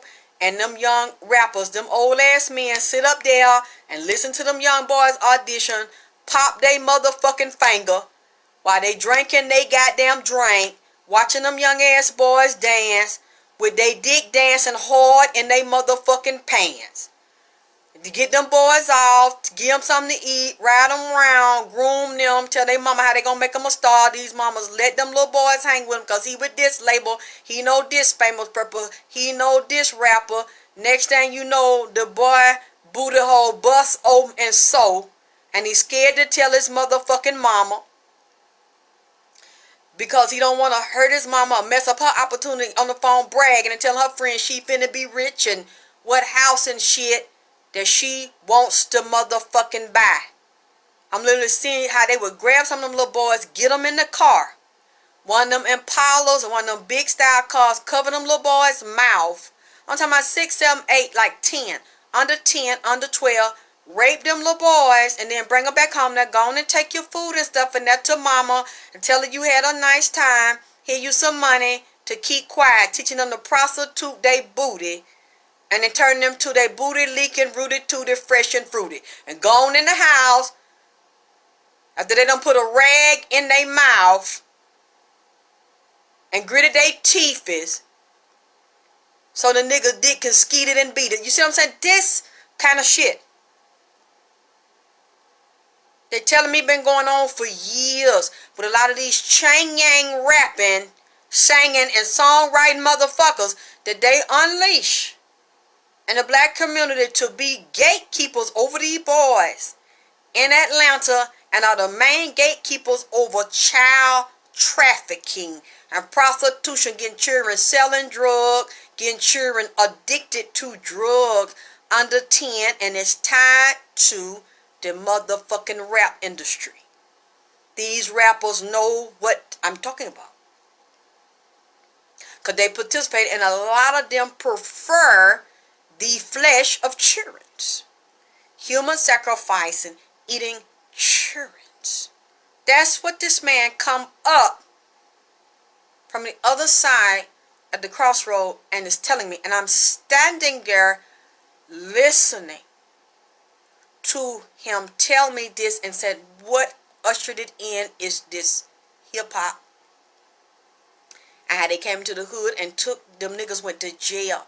A lot of them was compromised, weak ass fucking niggas. And then he said needle drug use. Using drugs, also using the needle, and men's fucking men's raw. That's, hey Ginger, that's kiss my baby. That's what he said to me. Getting them men's in a compromising position, getting them young boys in a compromising position, then getting out and act like they want to help them young boys and get them up under their wing. That's why a lot of them young boys don't make it in the music industry or as rappers, because they wasn't going to help them anyway. They just wanted to lure them in there, and they could potentially do a lot for them, but they don't really want to invest in that. They love little boys, and then a lot of them, not only are they pedophiles, they're sociopath, they psychopath, and they serial killers. A lot of them get off on doing sadistic shit to boys. Not only do they do it to women, but I'm telling you, it's some black serial killers walking around here, and a lot of them are inside this industry. They give them permission to kill. They like to rape them boys, and especially if they get off on a boy crying and bleeding as they're raping them, they get off on going up in them tight and tearing them open and having an incredible orgasm. And then that child, they feel like the child is useless now. I can't do anything with you now. You're crying now. You won't stop crying. You're talking about telling your mother, I'm not going to make you a singer, a dancer, a rapper. Forget that shit. I'm not interested in that shit. And then you see these children go missing. And you wonder why. That's what the man, now, that's what I'm hearing in the spirit. And my heart is broken. And I said, but I know it's true. Because we've heard too many people come out of the industry and say this stuff. And we've seen situations where these children are missing. And then people are coming back saying they were raped, they were sex trafficked underground.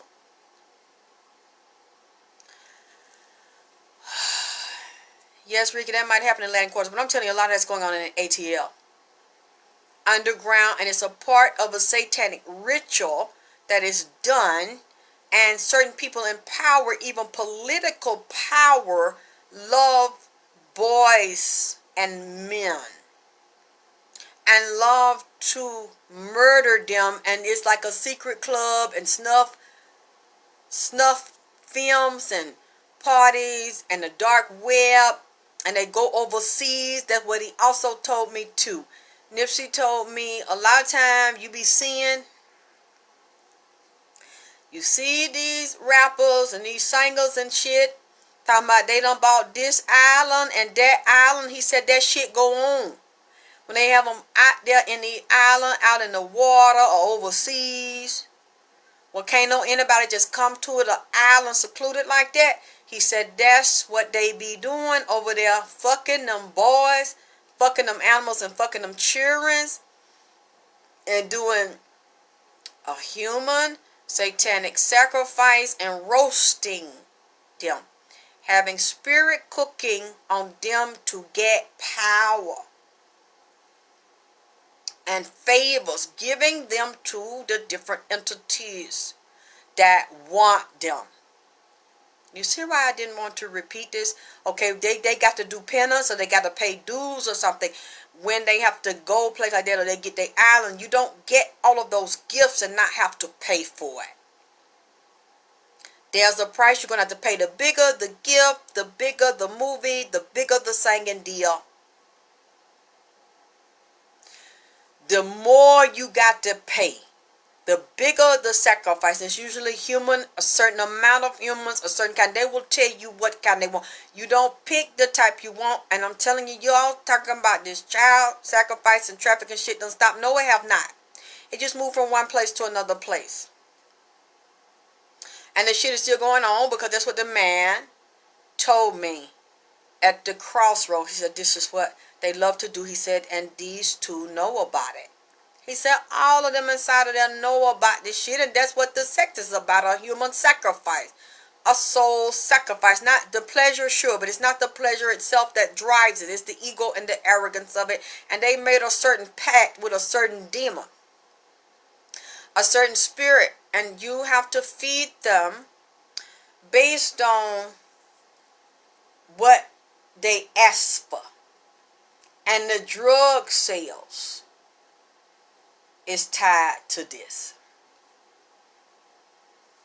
See, I'm not even reading off this paper because I got a lot of shit in my head, and I did not, and somebody going to jail behind this too, but for some reason right now I'm seeing a female being implicated in this, and they're going to try to make her take the fall. They're still arguing and bullying over there and trying to intimidate somebody, and because someone that took the oath, they feel like has violated the oath. And they're very, very upset about that. And then, I had looked at it. September of 2010, T.I. and Tiny was arrested out there in L.A. This was all over the news. For the police stopped them for something. They smelled weed coming out the car. It wasn't legal out there then. And then they seen all that ecstasy they had on them. Locked them up. And they got out on 10,000 bail. So, this ecstasy with them, that must be a drug they like. And then, this is not new here. And then, these different strippers and prostitutes that been with them, been talking about they have to take it. And some of them didn't want to take it because some of them said they didn't want to fuck her. And they was tired of having to take that drug to be with them and go over there. That was a requirement to take it. So, for years, people have been saying this, but, I'm just telling you, you can look this up yourself. They was arrested for this kind of thing right here a long time ago. So they always have been on it. And that's why her dad was crying about it and said that it was a bad influence and that you couldn't tell her nothing. And that she liked fucking certain niggas. That's not what he wanted for her, and nobody could tell her nothing. And he knew she was getting high and drunk. For some reason, he knew a lot of shit about T.I. and had a private, like, investigator or something. He had investigated T.I. and knew Tiny Daddy knew a lot of slippery, slimy shit on T.I. I don't know if they was friends or they hung around or he knew somebody that knew. But see, the daddy was also in the industry. And the daddy knew shit. And they also want the daddy to sacrifice something or sell his soul to really go high up. So the daddy know a lot of shit too. And for some reason he said, I know he know a lot. He hold a file, a secret cabinet file with a lock on there. A lot of shit about T.I. And there's another reason why he said he feel like he was sacrificed because it was shit he wouldn't budge. And he wouldn't bow down. Look, I don't know why I'm saying that allegedly. I don't see that people said they were so close and got along and shit. The man is not telling me that. He said that he dirty as hell. And he need to pay for a lot of shit he done. He feel like he caught his daughter up in shit that she helped him. That's the thanks she get. He already knew she was weak and easy to influence and lure off. And the way he was fucking her and she got turned out on the sex. I don't know, T.I. got some good head and pipe. And real freaky. But like sometimes he be talking to her in private and dominating her. And she likes it. Hey, Mikey, she like it. See, it's some shit they got a little understanding and they got a karmic agreement here. They are real Bonnie and Clyde. See? They real close. And it's also something very demonic that binds them together, but it's an agreement. And it's something that's an adrenaline rush and it's exciting. And the father did not like that shit. But he could not control his daughter. She wouldn't listen, and it's like both of them got demons on them. Both of them are being controlled, and he's saying he worries about a girl, one of the daughters over there. The granddaddy here is worried about one of them girls over there T.I. got over there in that house. Because it's a demon. Well, Ginger, is not just that. They over there freaking and deaking. Sneaking and skeeking and freaking. So this stuff he want to do. Both of them do it, but I don't feel like Tiny making him do the threesome and shit. She have to accommodate that shit because she really don't want to share her man like that. That bothers her, but, you know, hey, so it's like different levels for them. She's at another level than him.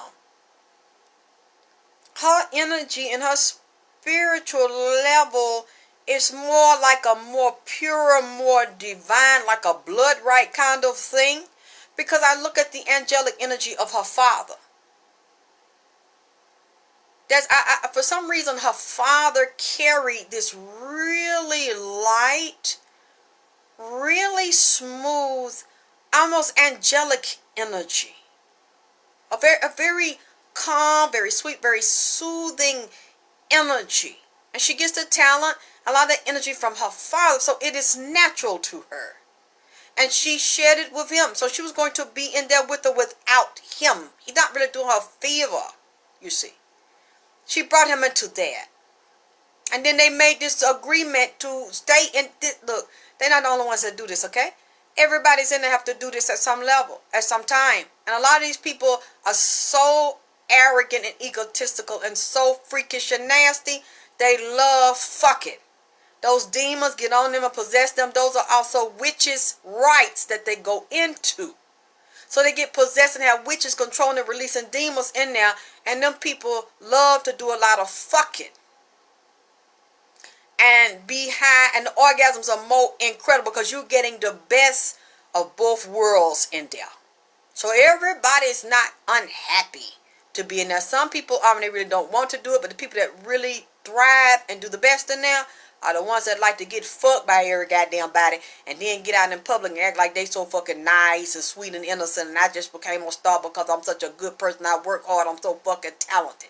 Well, what about the other million people that's fucking talented that don't get through or that sign a contract and fucking come up dead? You know, speaking of that, let's get on Moby. That's the one who was signed with T.I. in the midst of coming over. Now, this is a little bit tricky, and I'm trying to understand. A crank? I don't know what's a crank. I'm sorry. Maybe I said it in a way you don't understand. A crank. I don't know what I was saying.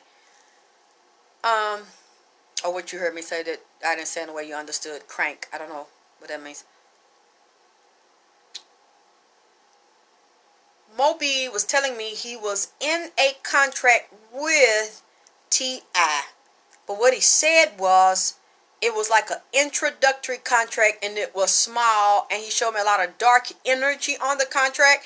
He said he was not going to make a lot of money on the contract. He said the contract was funny.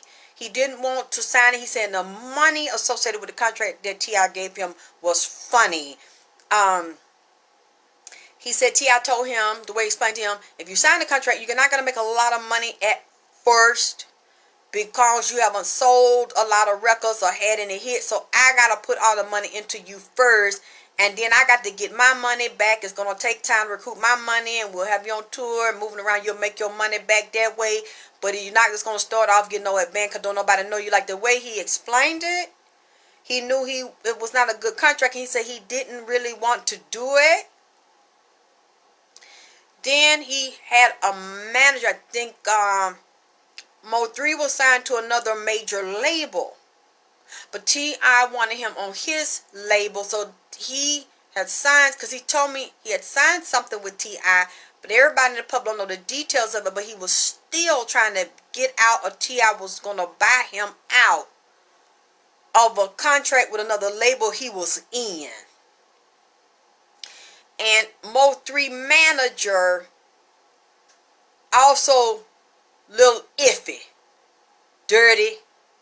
See, him and T.I. don't like each other and were clashing because both of them is a little slimy and is giving off a rat vibe. A rat, goddammit, informer vibe. Two-faced it. Can't be trusted. So some shit between them two, Frank White and T.I. were trying to get Mo B to himself, but get rid of Frank White, because Frank White kind of got some mental problem from what they're telling me in the spirit. And he's not stable and can't be trusted, and got that Frank White name like that's not a real name. That's what they telling me, like he got an alias. That might be an alias. He might have another name and move around from one place to another and had some legal issue, or might have had some Fed issue.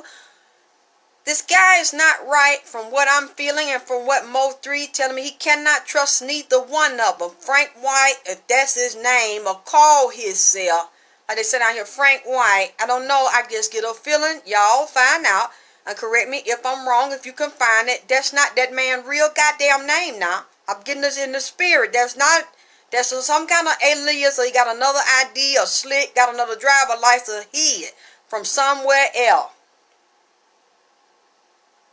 I don't know. You have to look it up.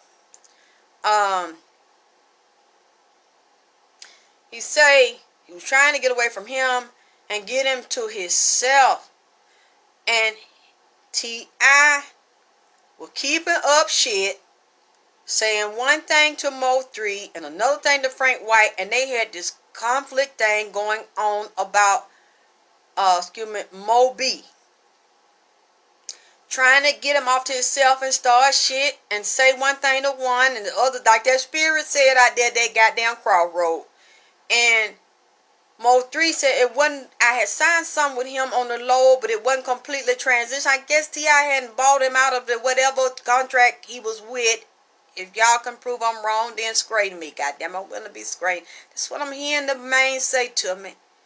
In the spirit. Then he said he started sensing something. Now he's figuring out what went on. Oh, said bodyguard and okay, y'all talking.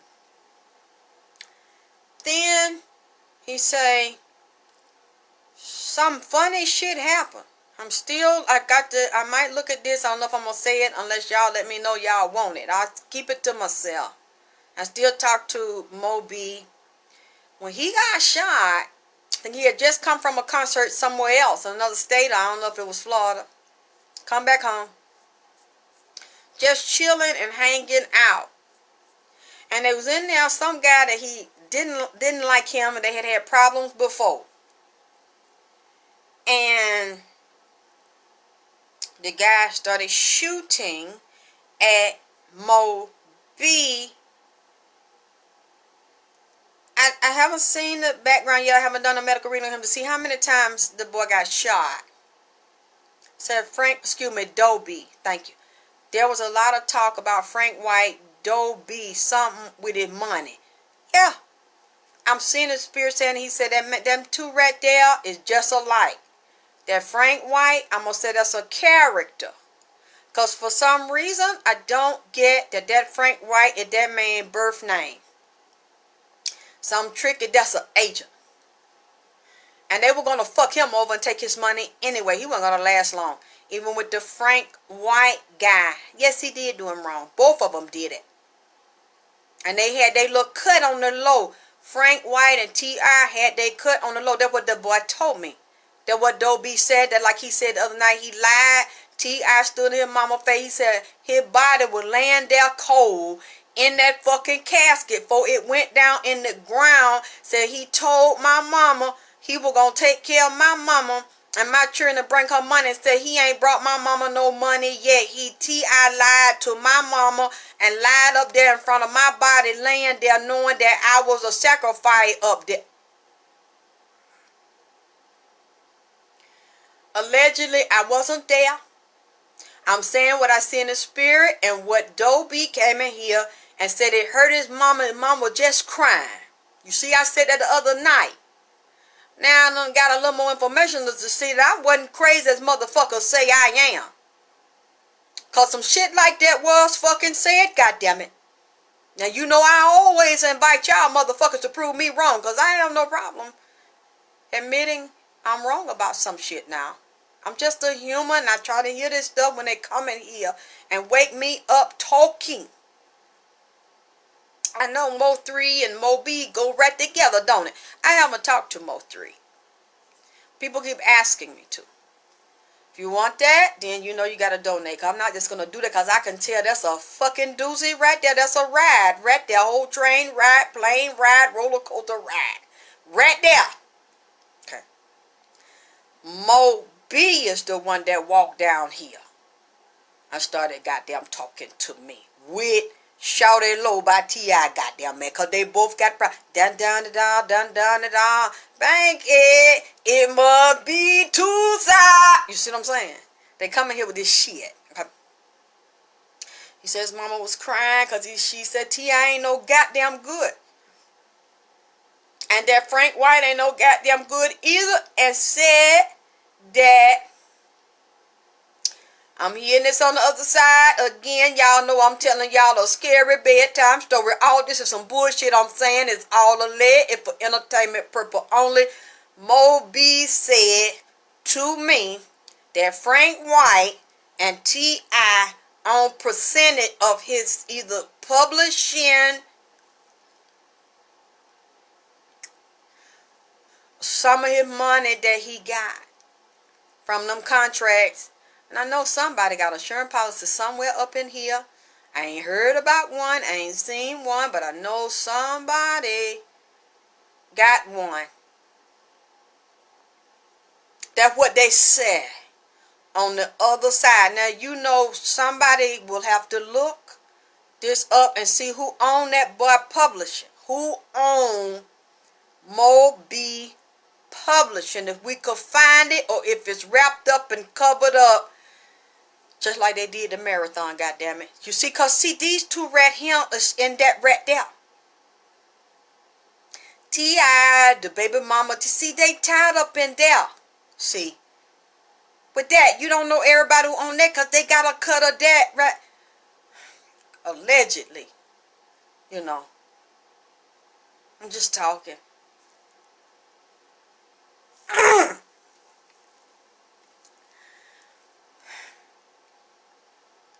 This shit is very dangerous. I mean, I know that. And I don't want to be in this. I never wanted to be in it. Once Nipsey came in here and showed me what was going on from day one, I know it was very dangerous. And I've gotten threatened. And you better not say this. And you better not let me catch all that shit. I already knew that this is very dangerous. And I don't want to be in this. But Nipsey put me in this. And the stuff. I don't feel safe with this. I've been wanting to stop this, but I feel that he was done wrong. And from what Shawtylo is saying, and what Mo B is saying, and they are going in on the same goddamn man. I feel like it's the right thing to do.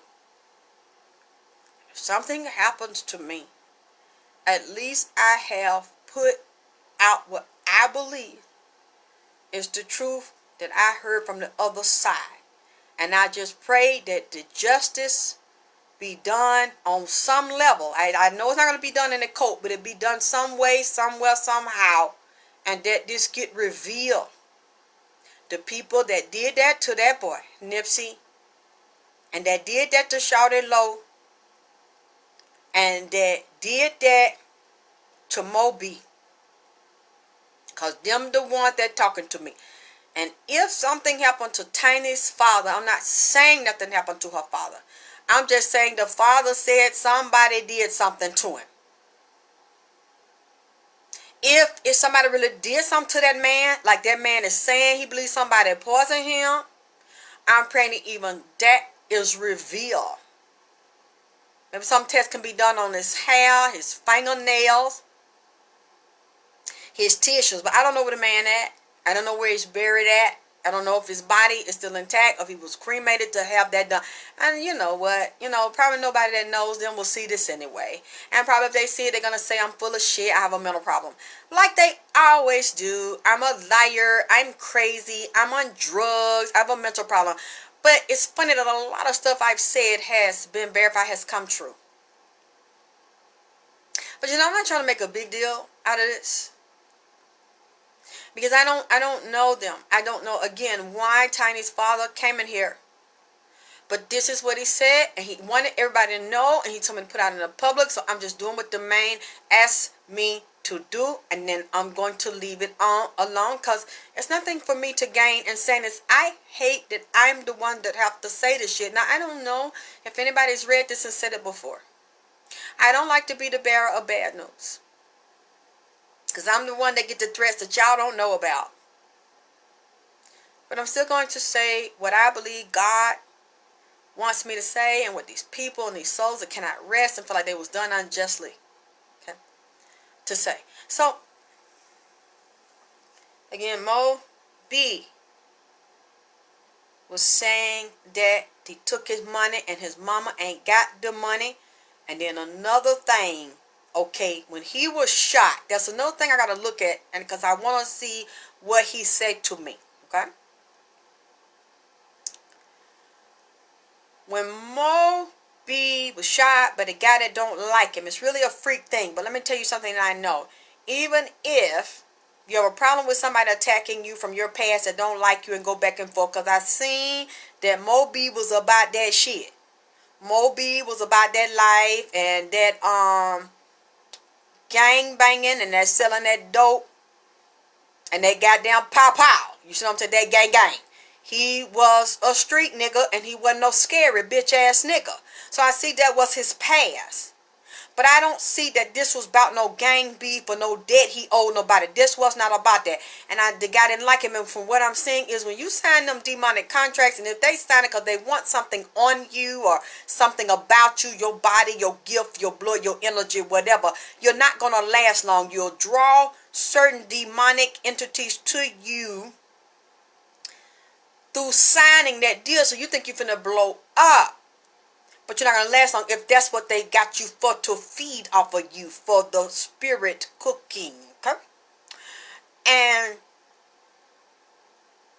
I don't know the time exactly when this happened, but I believe him being pronounced dead. I know he was in surgery, physically dead, because the man showed me he was hovering over his body, going in and out of the body, and he was listening and moving around and seeing what was going on. He was in the witching hour between 12 midnight and 5 a.m. I'm getting something was going on, that they were operating on him where he was shot. And then they're saying if he was dead or not, physically dead or not. I don't see this happen early in the day. This was the magic hour. This had followed him, and they created this situation and brought it to him, even if he had previous problems. And people made money off of it. And we know who made money off of it. And he doesn't have all of his rights. And his mother doesn't have all of his rights. That's what he said to me. Okay. He was shot at from the front, but also he had shooters trying to defend him from behind him. He was literally caught in the middle.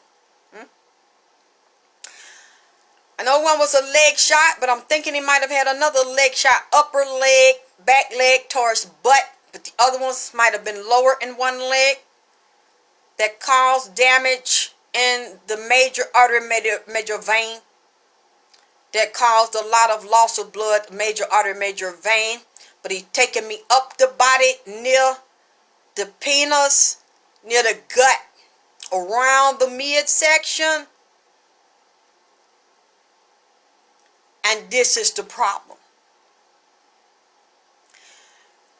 Because they're trying to say the shooter that's in jail for shooting him didn't do the kill shot. He got it from friendly fire. I don't have an autopsy report. I hope it's public. I can see it. If not, I also have to go and do a spiritual autopsy and see what I'm saying. Do a medical intuitive reading, because he's telling me he got shot in more than one spot, and he's saying the middle of the body, the torso, and he mentioned in his intestine. So I'm wondering, was anything in the torso area, either torso back, torso front, around that touched or tore? The intestines went in the gut, pelvic area, abdominal, pelvic, as well as the legs, upper leg. I don't see headshot. But I haven't done a reading yet fully on it, because I was trying to back away from this and let this go. And then another one was shot here. And the other one that was shot was a cousin of Moby. And in there with him, pronounced dead. The nigga got back up and came back alive, goddammit. Came back alive. Thank you so much, Miss Anderson, for the donation. Thank you, baby. God bless you. He came back alive. This shit so fucked up.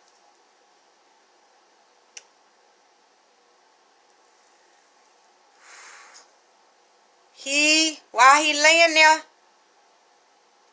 somebody done went all over through his body and stole something off of the boy. The boy come back, the spirit got back in his body. He come back to life, and he noticed some shit on him was missing. The boy said, when he was out of his body, he knowed he was dead. He seen his body laying down on the goddamn ground dead, and seen this nigga, who the nigga was, took his jewelry off on him. The boy got back in his body and told the shit. You robbed me when I was laying there dead for them few goddamn minutes. Hot damn. You did it, nigga. Out of all the niggas in the club, he said, you did this shit. You took this shit off of me. I don't want to start nothing. I really want to beat your ass and shoot your ass. Just give my shit back. Other people asked about it. Well, why did you do that? That boy said when he was dead, he was laying there dead. He got up out his body while his body was dead. He was alive and seen you rob him. Just give his chain back. We're going to let it go. Well, let me drink some liquor. God damn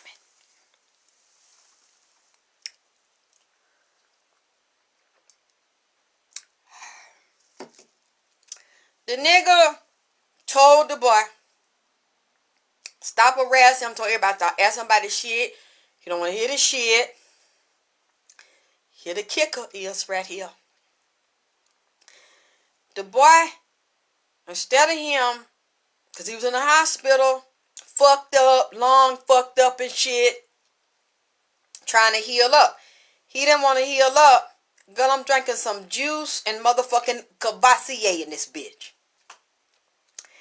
And the boy get up, leave the hospital, want to get revenge. Because they didn't tell him. But he found out he was in the hospital. Mo B was dead. He still asking the other nigga for his chain. The nigga didn't outright say he didn't do it. I guess he's fucked up because the boy had been pronounced dead, but the boy's soul was standing right there watching everybody. That's what he said. He said, I seen it. While I was outside my bodyguard, but he said, you did the shit. So the boy finally kind of admitted he did the shit. But still wouldn't return it. Did Mo because. You know what he do? He starts coming to Atlanta. This was after Mo B died. So they both got shot right there at the same time. Mo B died at the hospital in surgery, but his cousin got back in their body and was in the hospital in a coma for a little while. The cousin, they didn't suspect now. He started coming up to Atlanta hanging with T.I.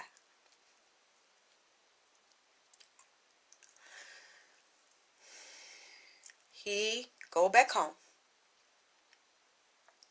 Get into it with the nigga that's supposed to be a cousin or something, like a cousin, a play cousin or something, that they said stole the chain off for him. We were laying there physically pronounced dead. This nigga kills him.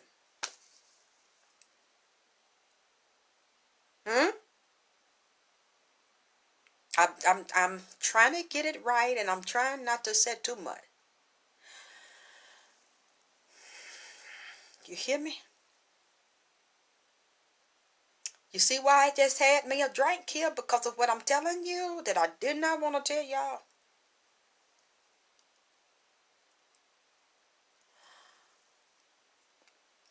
There's two people that knowed him.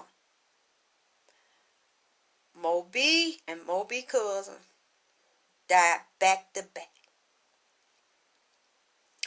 They said T.I. did not offer to help with the funeral of his condolences. He might say the condolences on the phone or something, didn't come to the funeral. Nothing. But hey, I guess he felt like he didn't have to, even though the young man that started hanging with him.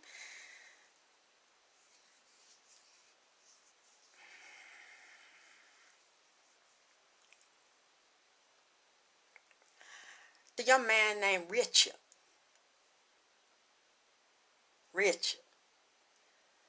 You know. Do you see? I don't like to be the one to do this here. And this is public information right here. So they verified what I said. The boy is in the ground. The one that shot him is being held. I think he might have got sentenced already. But maybe a lot of people don't know that's who the boy was hanging with. Yeah, Charlie, you just watch the playback, baby. Okay. Lord, there's so goddamn much. I might see it. I think I done said too much. Y'all goddamn ready. You know, I'm very uncomfortable with this here. Now you see why I'm so uncomfortable with this here. Let me see, because I want to make sure, you know, I'll come back and make corrections. And y'all correct me as well. I appreciate that.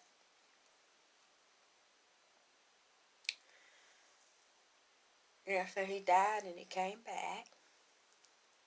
Fuck with T.I. hanging in the studio. Then his ass died again. You see what I'm saying? He died again. He had an opportunity to start his life over. Those things happen, but they're rare for somebody to be pronounced dead, get knocked out their body, and they're able to call back and get back in.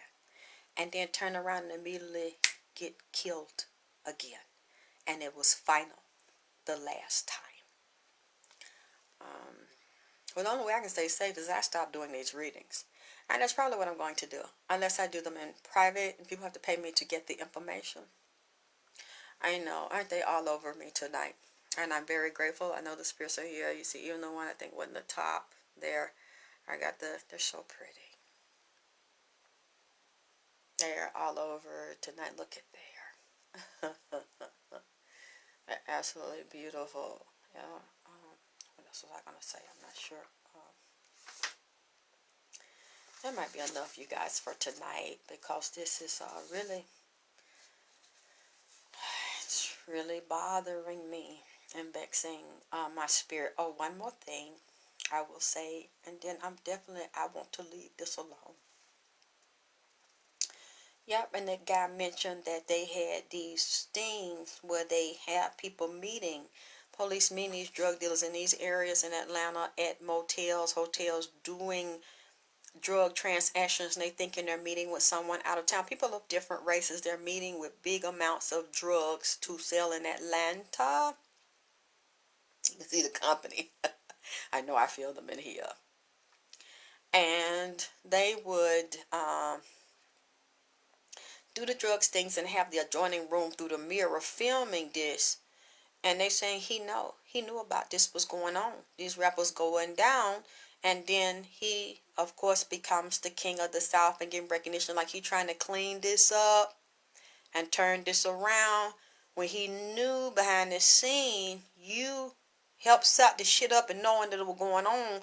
And then you come out in the front like you didn't know, and you want to be a part of change, and you want to have projects and be a part of the government to help turn things around for the youth, but I don't really see how they help turn around. A lot of stuff have dried up and got worse, and then while the secret, thank you, Luan, the secret organizations and the underground drugging and spreading of drugs and diseases and death continues to rise in Atlanta, and the corruption in the black community continues to rise.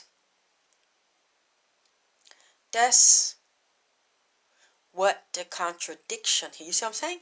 Like, all these so-called entertainers are involved in bringing change, but undercover, while a lot of these peoples, like I told you, them niggas got out of jail, and like they trying to help them young boys at the fucking basketball court and pick them up and get them rise and make them drug boys. They fucking them young boys in the ass and get them on dope and teaching them how to suck dick while they tap their feet and do a goddamn rap song. Tap their feet, jack their dick, pull their ass out they motherfucking pants and put it in their mouth and ass and make them young boys do a dick dance, squat down and lap dance on the dick like a bitch. You see what I'm saying? And the man at the crossroad also told me, Lord God, said, when they start coming around and with that music industry shit, niggas started rapping on the dick. Drinking cum and hitting splits on the dick. You hear me? Having them drug parties over there and had them underground drug dealing, so super hard ass niggas, chang yang niggas selling dope and sucking dick and hitting motherfucking split, gurgling nuts, balls, jiggling calm and shit, shitting on the tips of dicks. You see what I'm saying? All in them houses, them drug houses, niggas fucking niggas. And now, they said it was stinking.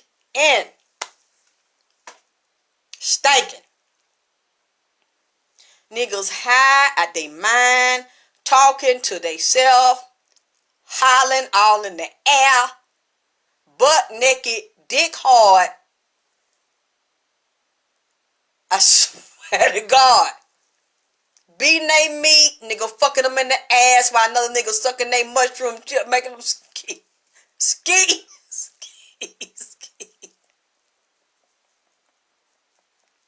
These wasn't little boys. These were grown ass men. Man, Uncle Tintin and Uncle goddamn Jim and them and Ben drinking gin, smoking a rock, making them sing, I wanna rock right now. I wanna rock. I wanna rock right now.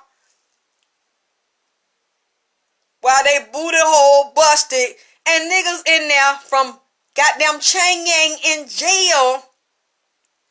Busting nuts all in they motherfucking guts. These niggas so high out them. I'm talking about they got these niggas doing it with no hand. They got these niggas bent over all on their knees. Spreading their asshole open. Talking about a nigga please. Down there fucking getting some crack and goddamn McDonald's chicken nugget snack. And getting niggas ramming dicks in their ass with six pack. I'm talking about this shit here. I'm just saying niggas on their knees. Niggas skinny. Cause all they fucking ain't eating. All they doing is skeeting and geeking. Kneecaps. All in the goddamn carpet. Niggas so skinny. Just fucking knees. Imprints all in the carpet. Getting their asshole rammed down deep with just a whole bunch of dick meat. Just fuck. In these houses getting high. Real high niggas with baby mamas, girlfriends, wives and shit. Secretly over there getting high and getting these drug dealers and niggas out of Chang Yang doing a chitty chitty gangbang in these niggas' ass. Weighing these niggas out. Why you think you seen them niggas outside when you used to grow up down here? Niggas looking up in the sky, eyes bucked, hair nappy, shirt open, talking to they goddamn self with their pants sagging. Pants hanging down, walking around downtown Atlanta and in the motherfucking hood. Holding that goddamn poke and bean can with that paper peel off, asking you got a nickel or a motherfucking quarter. Cause now you know the nigga been bent over in there taking dick like he's somebody's daughter. You know what I'm saying? Out there getting a cup old noodles, pouring hot water in there, eating a goddamn cup old noodles and crunching some goddamn oyster crackers. Down in there, one of them plastic spoons, sipping off of that. High with teeth missing. Stumbling around. Waiting for the sun to go down. And suck some more dick. Looking for crack round town. See, that's what you see what I'm saying? Hey, Sharon. Hey, baby. You see what I'm talking about?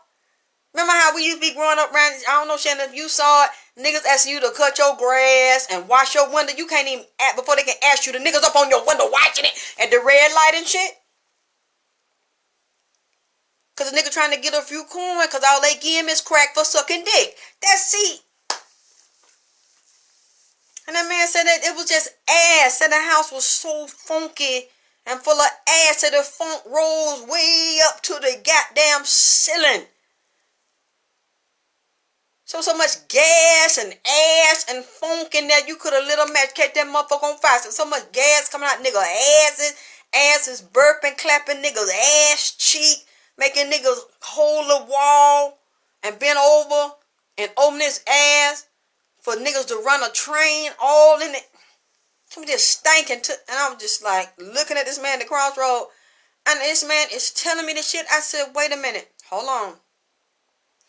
You're telling me the drug game, they then came in with niggas selling drugs that was also getting rap contract and music contract that tie the drug dealing to the music and the motherfucking crack and the homosexual agenda, and got a nigga on his knees, goddamn sucking the meat, sucking the dick like he's sucking the meat off the bone in the knick-knack, paddywhack, sucking a nigga motherfucking nutsack for a goddamn piece of crack and a fucking music deal? You can't make this shit up. And if you really think about what the fuck I just said, you see that shit. You see that shit.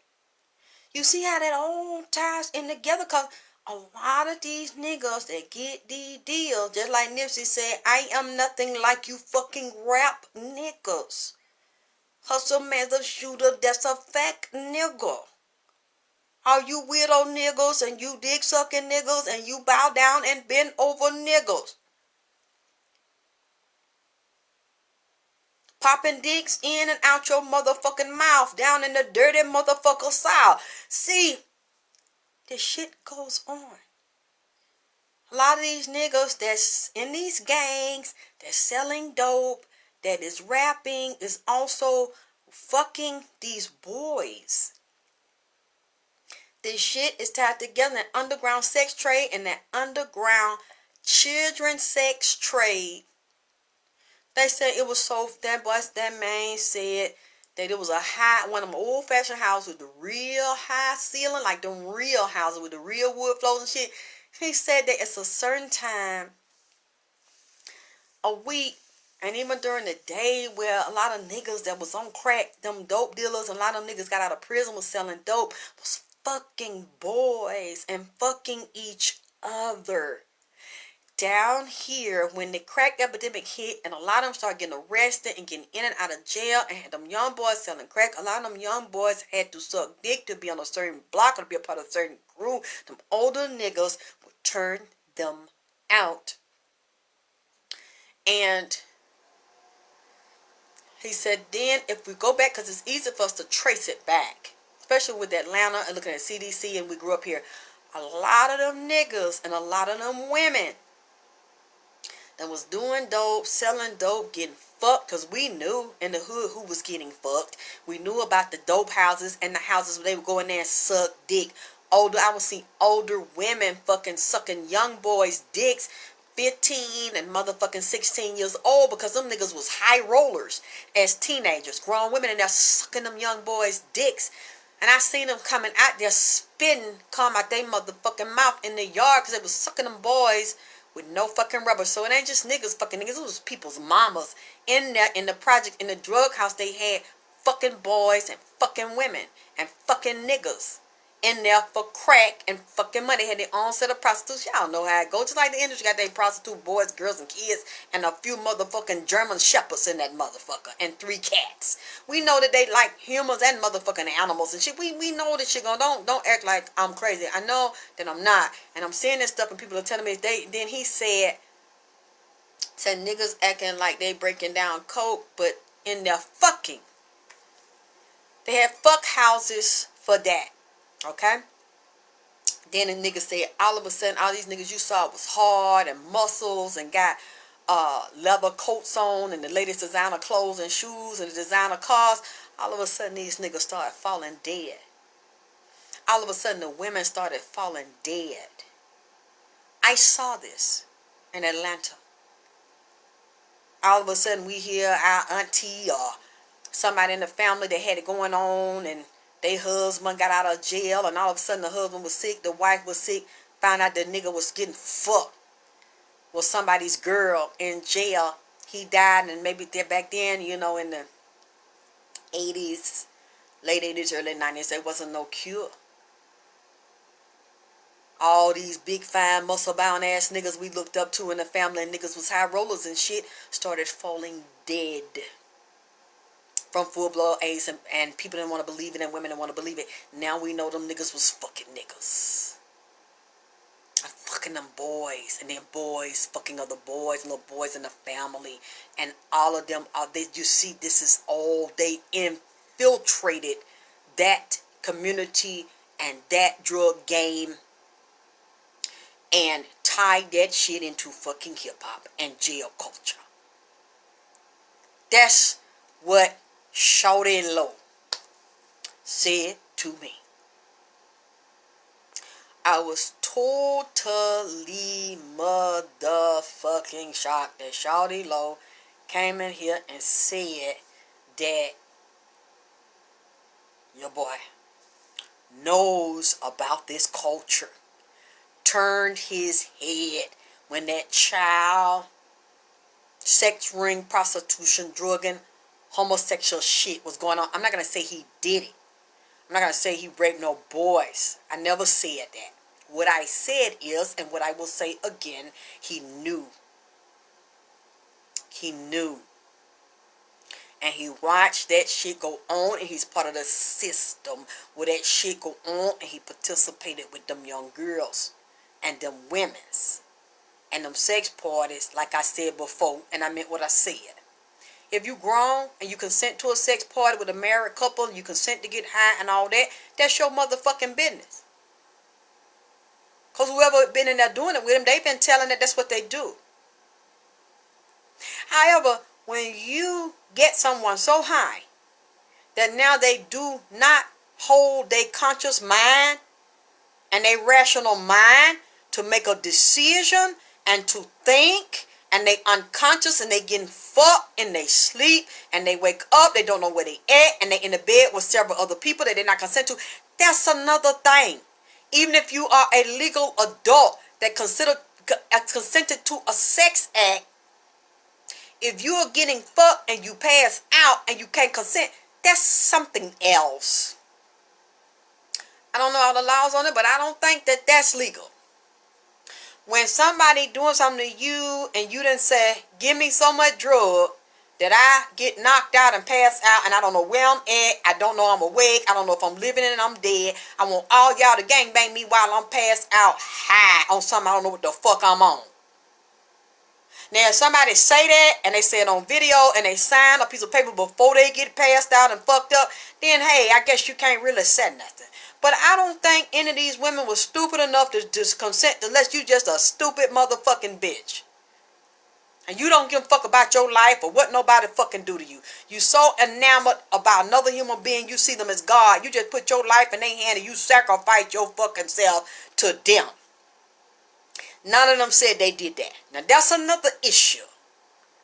Even if you grown and you consent to do some fucking and sell some pussy and shake your motherfucking ass and get paid to shake your ass and suck dick, that's a totally different thing. I don't really care about that. Because you grown, you agreed to do that. But the other shit, or if it was underage minor and the child trafficking, I don't really have no understanding for that. Because those are babies. And somebody now is a victim, you're trafficking them, you holding them, they might have said they want to be there. Once they say they want to go and they don't feel well, they dizzy, then you need to fucking unlock the door and let them go. Once you don't let them go, that turns into something else, like kidnapping, or it's becomes something else. And I don't know all the, like I said, the laws on that, but just those things bother me. But the other things that people like to fuck and like to have sex parties and they're grown, I don't have an issue with that. I just don't do it. And I would not fuck a nigga that's doing it. Because it's too dangerous. But if somebody else wants to do that, that's not illegal the last time I checked. Might be immoral. And it's a health hazard. But a lot of people love to do it. So I don't judge it. As long as I'm not in it and I ain't fucking a nigga that do that or trying to bring me into that shit, it's not my business. But now this has turned into something else and it's considered a health hazard and it's considered a mental, emotional, spiritual, physical hazard by women who say they were hurt by this. Okay. But let me get into one more thing and I'm going to go because I've been on here too long because it's so much. I can't tell y'all all of it. I've told you enough shit that makes me very uncomfortable to repeat. And it's just some of the other stuff that I know that they're saying and that I've also have some of it verified. I don't want to repeat because it scares the shit out of me, okay? Plus, since I've already been threatened several times about killing me and want me to shut up talking about Nipsey.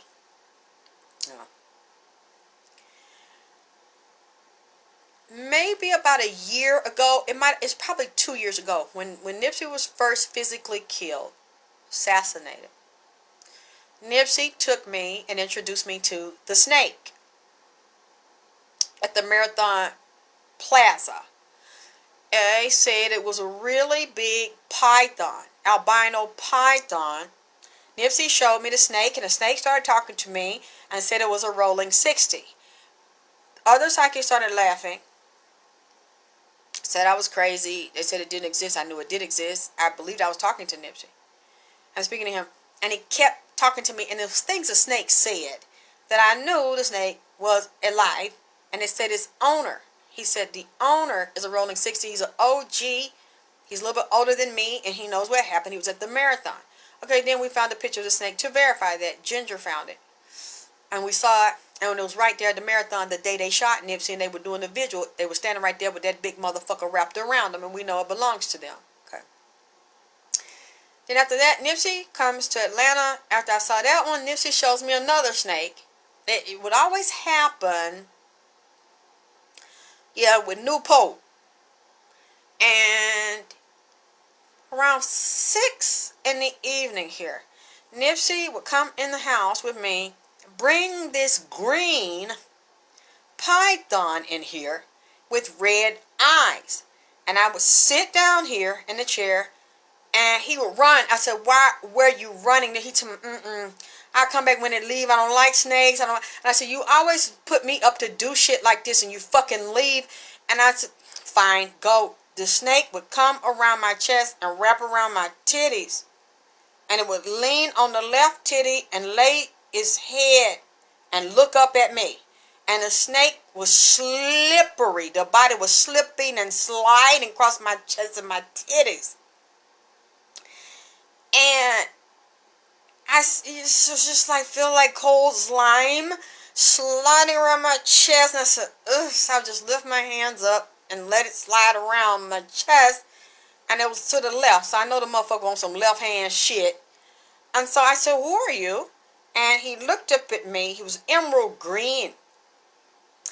And I said, "Are you, do you know the albino snake in LA?" He said, "Yes, that's my friend." I said, "Are you male or female?" He said, "I'm bisexual." There you go, Charlie. I said, "You're bisexual, you're female and male?" He said, "Yeah, my owner's female and male." And I said, "Are you a Crip?" And he said, "Don't insult me, I'm bloody." And I said, "I'm sorry, you blood gang?" I said, "Hold on, you ATL blood gang?" And he said, "Yeah." And he was spinning around. I was like, "You're slime?" And I said, "Oh shit." So I did the video and I told everybody this green python with the red eyes, the thing said it's sliming and slipping or slatting around, said it's bloody. They didn't pick up Young Thug with YSL, and Young Thug has a picture of a big green python with beautiful green python with red eyes, and they also find a picture with Young Thugger with an albino python wrapped around him. I think you can Google it and see that I'm not lying here. Did I find out that Young Thug loves Nipsey and they knew each other? I said, that's the connection. The green snake, slat, slime, YSL. And he said, we have the snake. And then I saw some of the rappers under Young Thug, they have the snake on their face. Tattooed on their face. Okay. So I saw I wasn't crazy. And this was trying to show me that, Young Thug, he did not do it. That's not what I'm saying. He just knew him and had a connection to the people that were involved with setting him up in his assassination. Now I know that's true.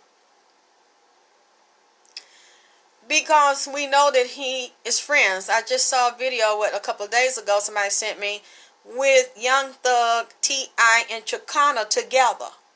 And Chicana was screaming at Young Thug, and they were making fun of Chicana about not having a boyfriend or have somebody committed or trying to find a good man or something. And Chicana goes over and leans in Young Thug's face and starts screaming at him. I guess they're playing, and Young Thug kind of covers his ears, and T.I.'s laughing. I don't know when it was taken, and I just said, oh my God.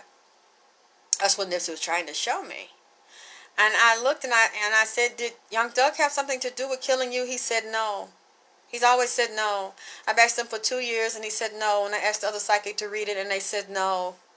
Young Thug didn't do anything to Nipsey. It's just that all the people are associated together that are involved in different hits and different sacrifices. But it doesn't mean that they're a part of it. And they cannot always stop it or do anything about it. Excuse me. So I was blown away. I saw that connection, and then I saw something else that scared me yesterday, and I saw it today. I said, oh, I don't know if I want to repeat this. And I talked to my son about it, and he said, Mom, be very careful. So I said, you know what, I'm not gonna say it all. He said, Mom, watch what you say about Young Thug. And I said, I don't really have anything bad to say about Young Thug. I'm just saying that he knows him. like I thought. He didn't hurt Nipsey. He said, Mom, just be careful. Please. And I told him what I was going to say, what I'm telling you. He said, that's okay. And I said, okay, I'll be very careful. How am I going to say this?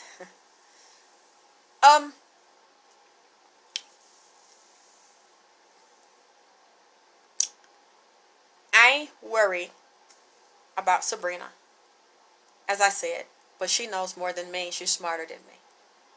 She's in that crew. So what she's saying, she obviously has protection. She knows how to protect herself. She's a smart woman. She's personally been engaged with these people. I saw in the cars, and I'm worried about the danger here from what she's saying. When I saw Young Thug with Shekinah and T.I., what I felt, not what I can prove, okay? And some of it that I do know, I'm not going to tell. What I felt, there's a hit squad in that circle. I think Young Thug should be careful. Should watch his back. Because I see, how should I say this? Serial killers, sociopaths, psychopaths around Young Thug. And some trouble may come up, some legal issue, or someone may come up missing and murdered. There are people inside of that industry and around those people that I would call problem solvers and cleaners. They come and clean your house and they create solutions to your problems. Your problem that needs to be cleaned would be someone like Sabrina. But she already knows this.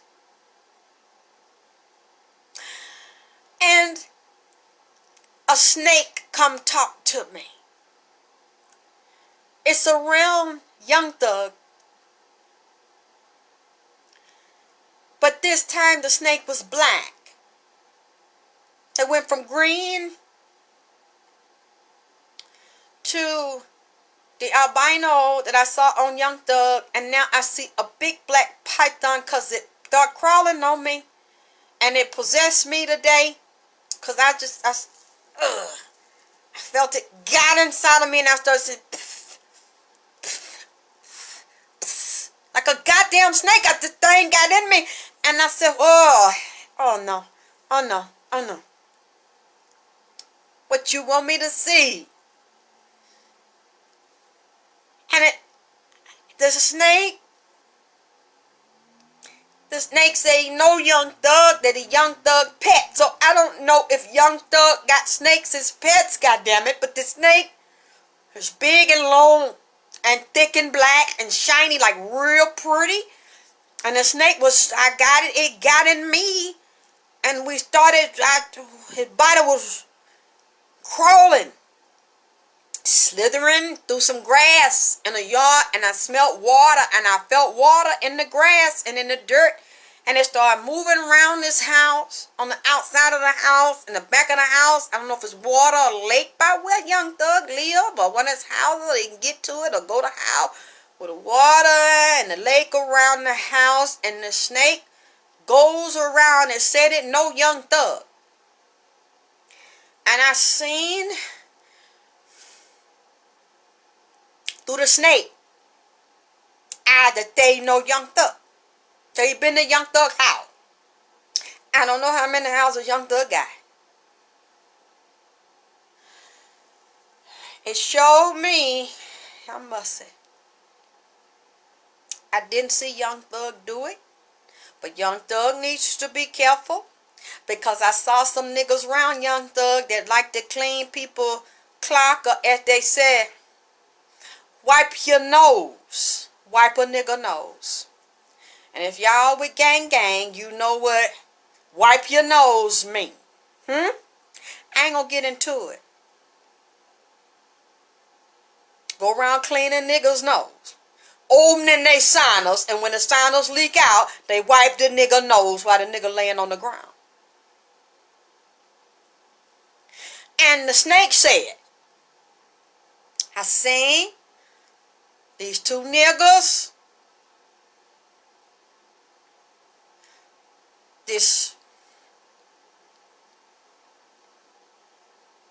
he got Young Thug, got a crazy female shooter, and it's more than one female shooter.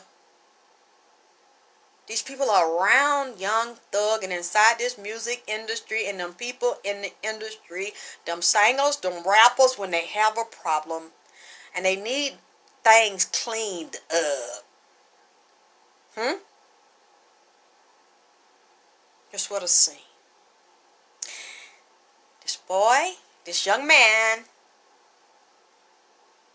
I don't know if Young Thug knows this or knows this is happening. This already happened. The snake show man was in the snake body, starts slipping and sliding around, and I saw this.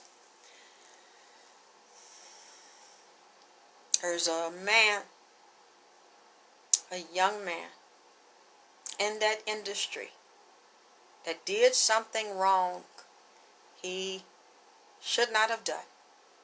He was a rapper or something. I don't know what rules he violated or what. He stole something. The snake showed me the boy come up missing in Atlanta. Ginger, you know I'm not finna get into that on here.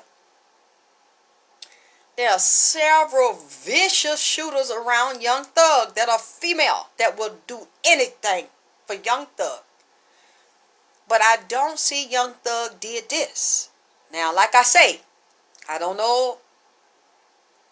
I do know, but I'm not going to say it. Okay? All the details of it, but Young Thug didn't do it. I'm just saying Young Thug needs to be careful because some of these people are a little reckless here that do these things behind his back that are associated with Young Thug because he'll be implicated in it, okay? I seen them. The snake showed me. They pulled the boy out the car. The car goes one way, he goes another. The car is empty. I see one of them look like might have a Atlanta tag. They took the tag off the car, took the car to the chop shop, got the serial number and shit, took off of there, filed off of there. The snake showed me I'm around. I see the boy body in some water, and the boy body swole up and real goddamn bloated and tore all up, and they said move his body down there and leave the boy down there.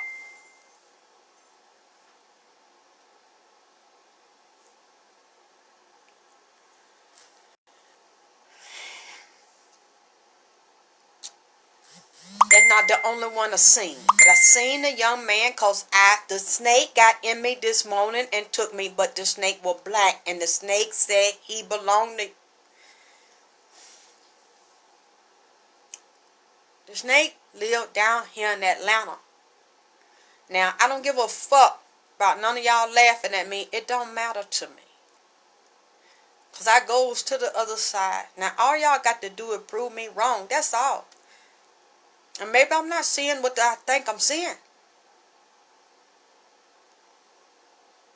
Just tell me he never owned no snake. He don't have no pets. He ain't never had them around. They don't live in Atlanta. He don't have no goddamn goon squad round. No crazy bitches round that like to fucking shoot. Because something is wrong and something's going to come up. And what I'm saying is, and I'm looking very, very clear, I don't see Young Thug did it. But maybe he got some hot heads around him that do shit on their own and they don't get the go ahead or clearance from Young Thug. And let me say again, Young Thug did not do nothing to Nip. I don't believe that. And I never seen it, and Nipsey never said it. Nipsey talk, you know, Nipsey say any goddamn thing real reckless out the mouth. He never said it. That's not what I'm saying. What I'm saying is there's danger in this thing, and there's something being plotted and planned. There's something being planned here. Something bad inside of these circles. These people are not good, quiet, wholesome, clean, nice people that you think. And they hate to be exposed, and they hate for shit to come out on them because they got two faces to them. They appear to the public as one thing, and behind the scene is another. And what this spirit told me, a lot of them boys in there that rap and stuff be abused. Especially if they not big, they not established, don't nobody really know them.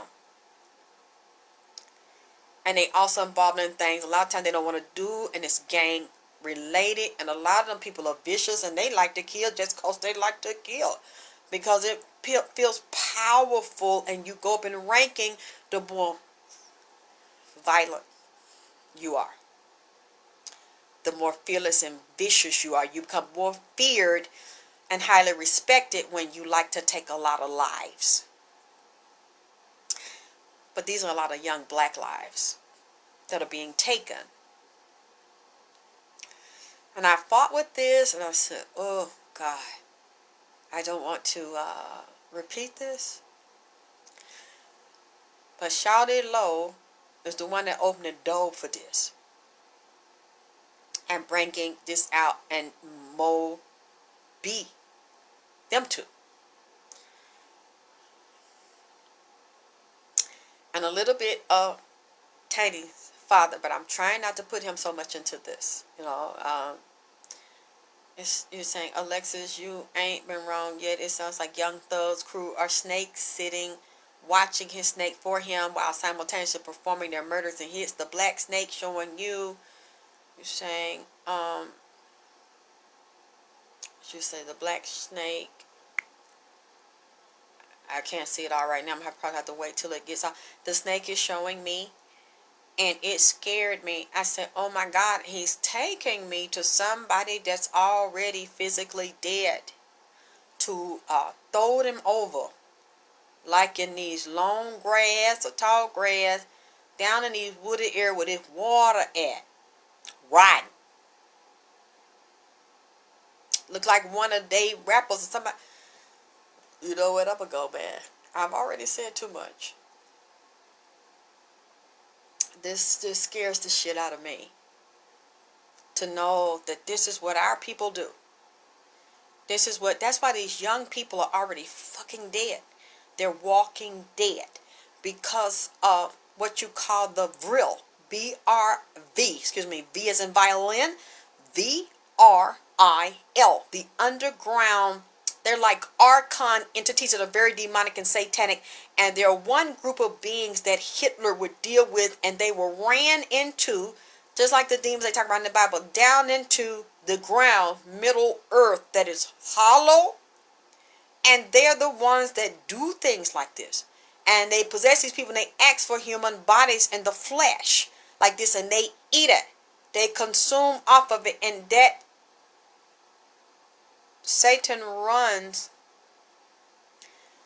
the entertainment industry. And I was watching somewhere someone was saying, when Satan is not only a beautiful angel and musician, one story says Satan was created, God put horns in his chest.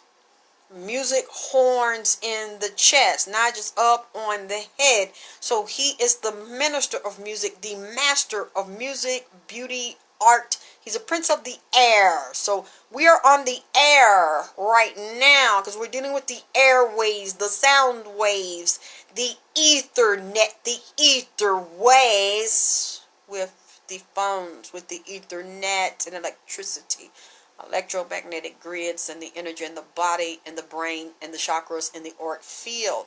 Those entities were given dominion until it says in the Bible, God comes back and binds Satan in the bottomless pit for a certain amount of time. See, so this is rightfully his domain. You're not going to change it. You either be a part of it or you don't, because that's his domain. He's the minister of music, the God of music. And politics and air and emails and mail and thoughts and war and money and wealth and fame and entertainment. That's his domain. That's how he was created. But the other dark sides of it and people that channel that energy to rule the world, they use it in the flip side to pull people in to sacrifice the innocent ones, the light beings, and use them for food. So there has to be a shift, and there has to be a shift in your mind and deciding which side you're on and what you're going to learn and how you can become aware and how you're going to deal with it. Because I can't teach, nor am I not going to teach that in a public interview, in a public reading. I'm just kind of probably going to stop talking at this point unless I do my things privately, because I just don't feel safe. And my son got very nervous, and he was like, Mom, please don't be disrespectful to Young Thug. I'm like, I'm not disrespectful to Young Thug. I like Young Thug, and I love the fact he loved Nipsey and Nipsey loved him. I don't want to be disrespectful to Young Thug, and I just told him what I saw. And he's like, Mom, I know, but please, I know what you're saying. Just be careful how you say it. So I told him, I'm like, no, I see these people around Young Thug. And he's like, Mom, I know, but I just don't want to be taken the wrong way. I said, I don't have anything bad to say about Young Thug. I'm not saying anything insulting about Young Thug. I'm just saying the danger around him and the people that are around him and what I see going on. And I'm afraid for the lady, Sabrina. And I think she knows, but the snake told me to tell her and to warn her. But I'm sure she already knows. But I don't know. I just still wanted to tell her. And I just still wanted to say what the spirits are saying and what Shawtylo is saying, because it blew my mind. I've been like depressed about this, and I just went to sleep earlier because I'm like, I don't want to do this, but I kind of do want to do it. I don't know, especially I talked to my son, and then I went to sleep. I woke up, it was like 12, and I'm like, okay, you know what? I'm just going to put it out there, and I know I'm going to piss people off. I'm going to make people mad. I don't mean to do that. I'm not trying to start shit, even though I know it's going to start shit and controversy. But I think that what I'm saying, people in the inside know. They're just not going to say it. And we don't know, but we need to know. And you know what? Even after I say it, I've talked to people saying, I still want to be a rapper. I still want to be a singer. How can I get in there, and how can I avoid it? I'm like, if you just don't want to work on your own and find other ways to take care of yourself, and you just want to be inside of there, I can't tell you how to avoid it, because that's their domain. You're not going to go in there and create your own rules. You're going to play by their rules, or you're not going to be in there. There's their system. You can't come in and tell them what they're supposed to do, and they hold all the fucking money and the power. So if you still want to do it, then go and do it. I never tell people not to do it, but you can't go on the playground and somebody else is holding all the toys. You have none, and tell them, I want to be in your playground. I want to play in your world. And I want to play with your toys, but I'm going to tell you how I'm going to play and how I'm not going to play. No, it doesn't work like that. So I'm not trying to tell anybody discouraged, but for some reason, people in that industry that have physically been murdered come over here, and demons and kings, because usually I don't really talk to a lot of low-level demons. I talk to kings. The one that's over here is huge.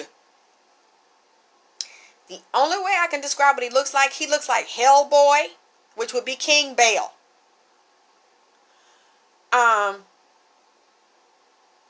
He's also associated with Enlil and Enki and Tammuz and Ishtar, which is who remind me of T.I.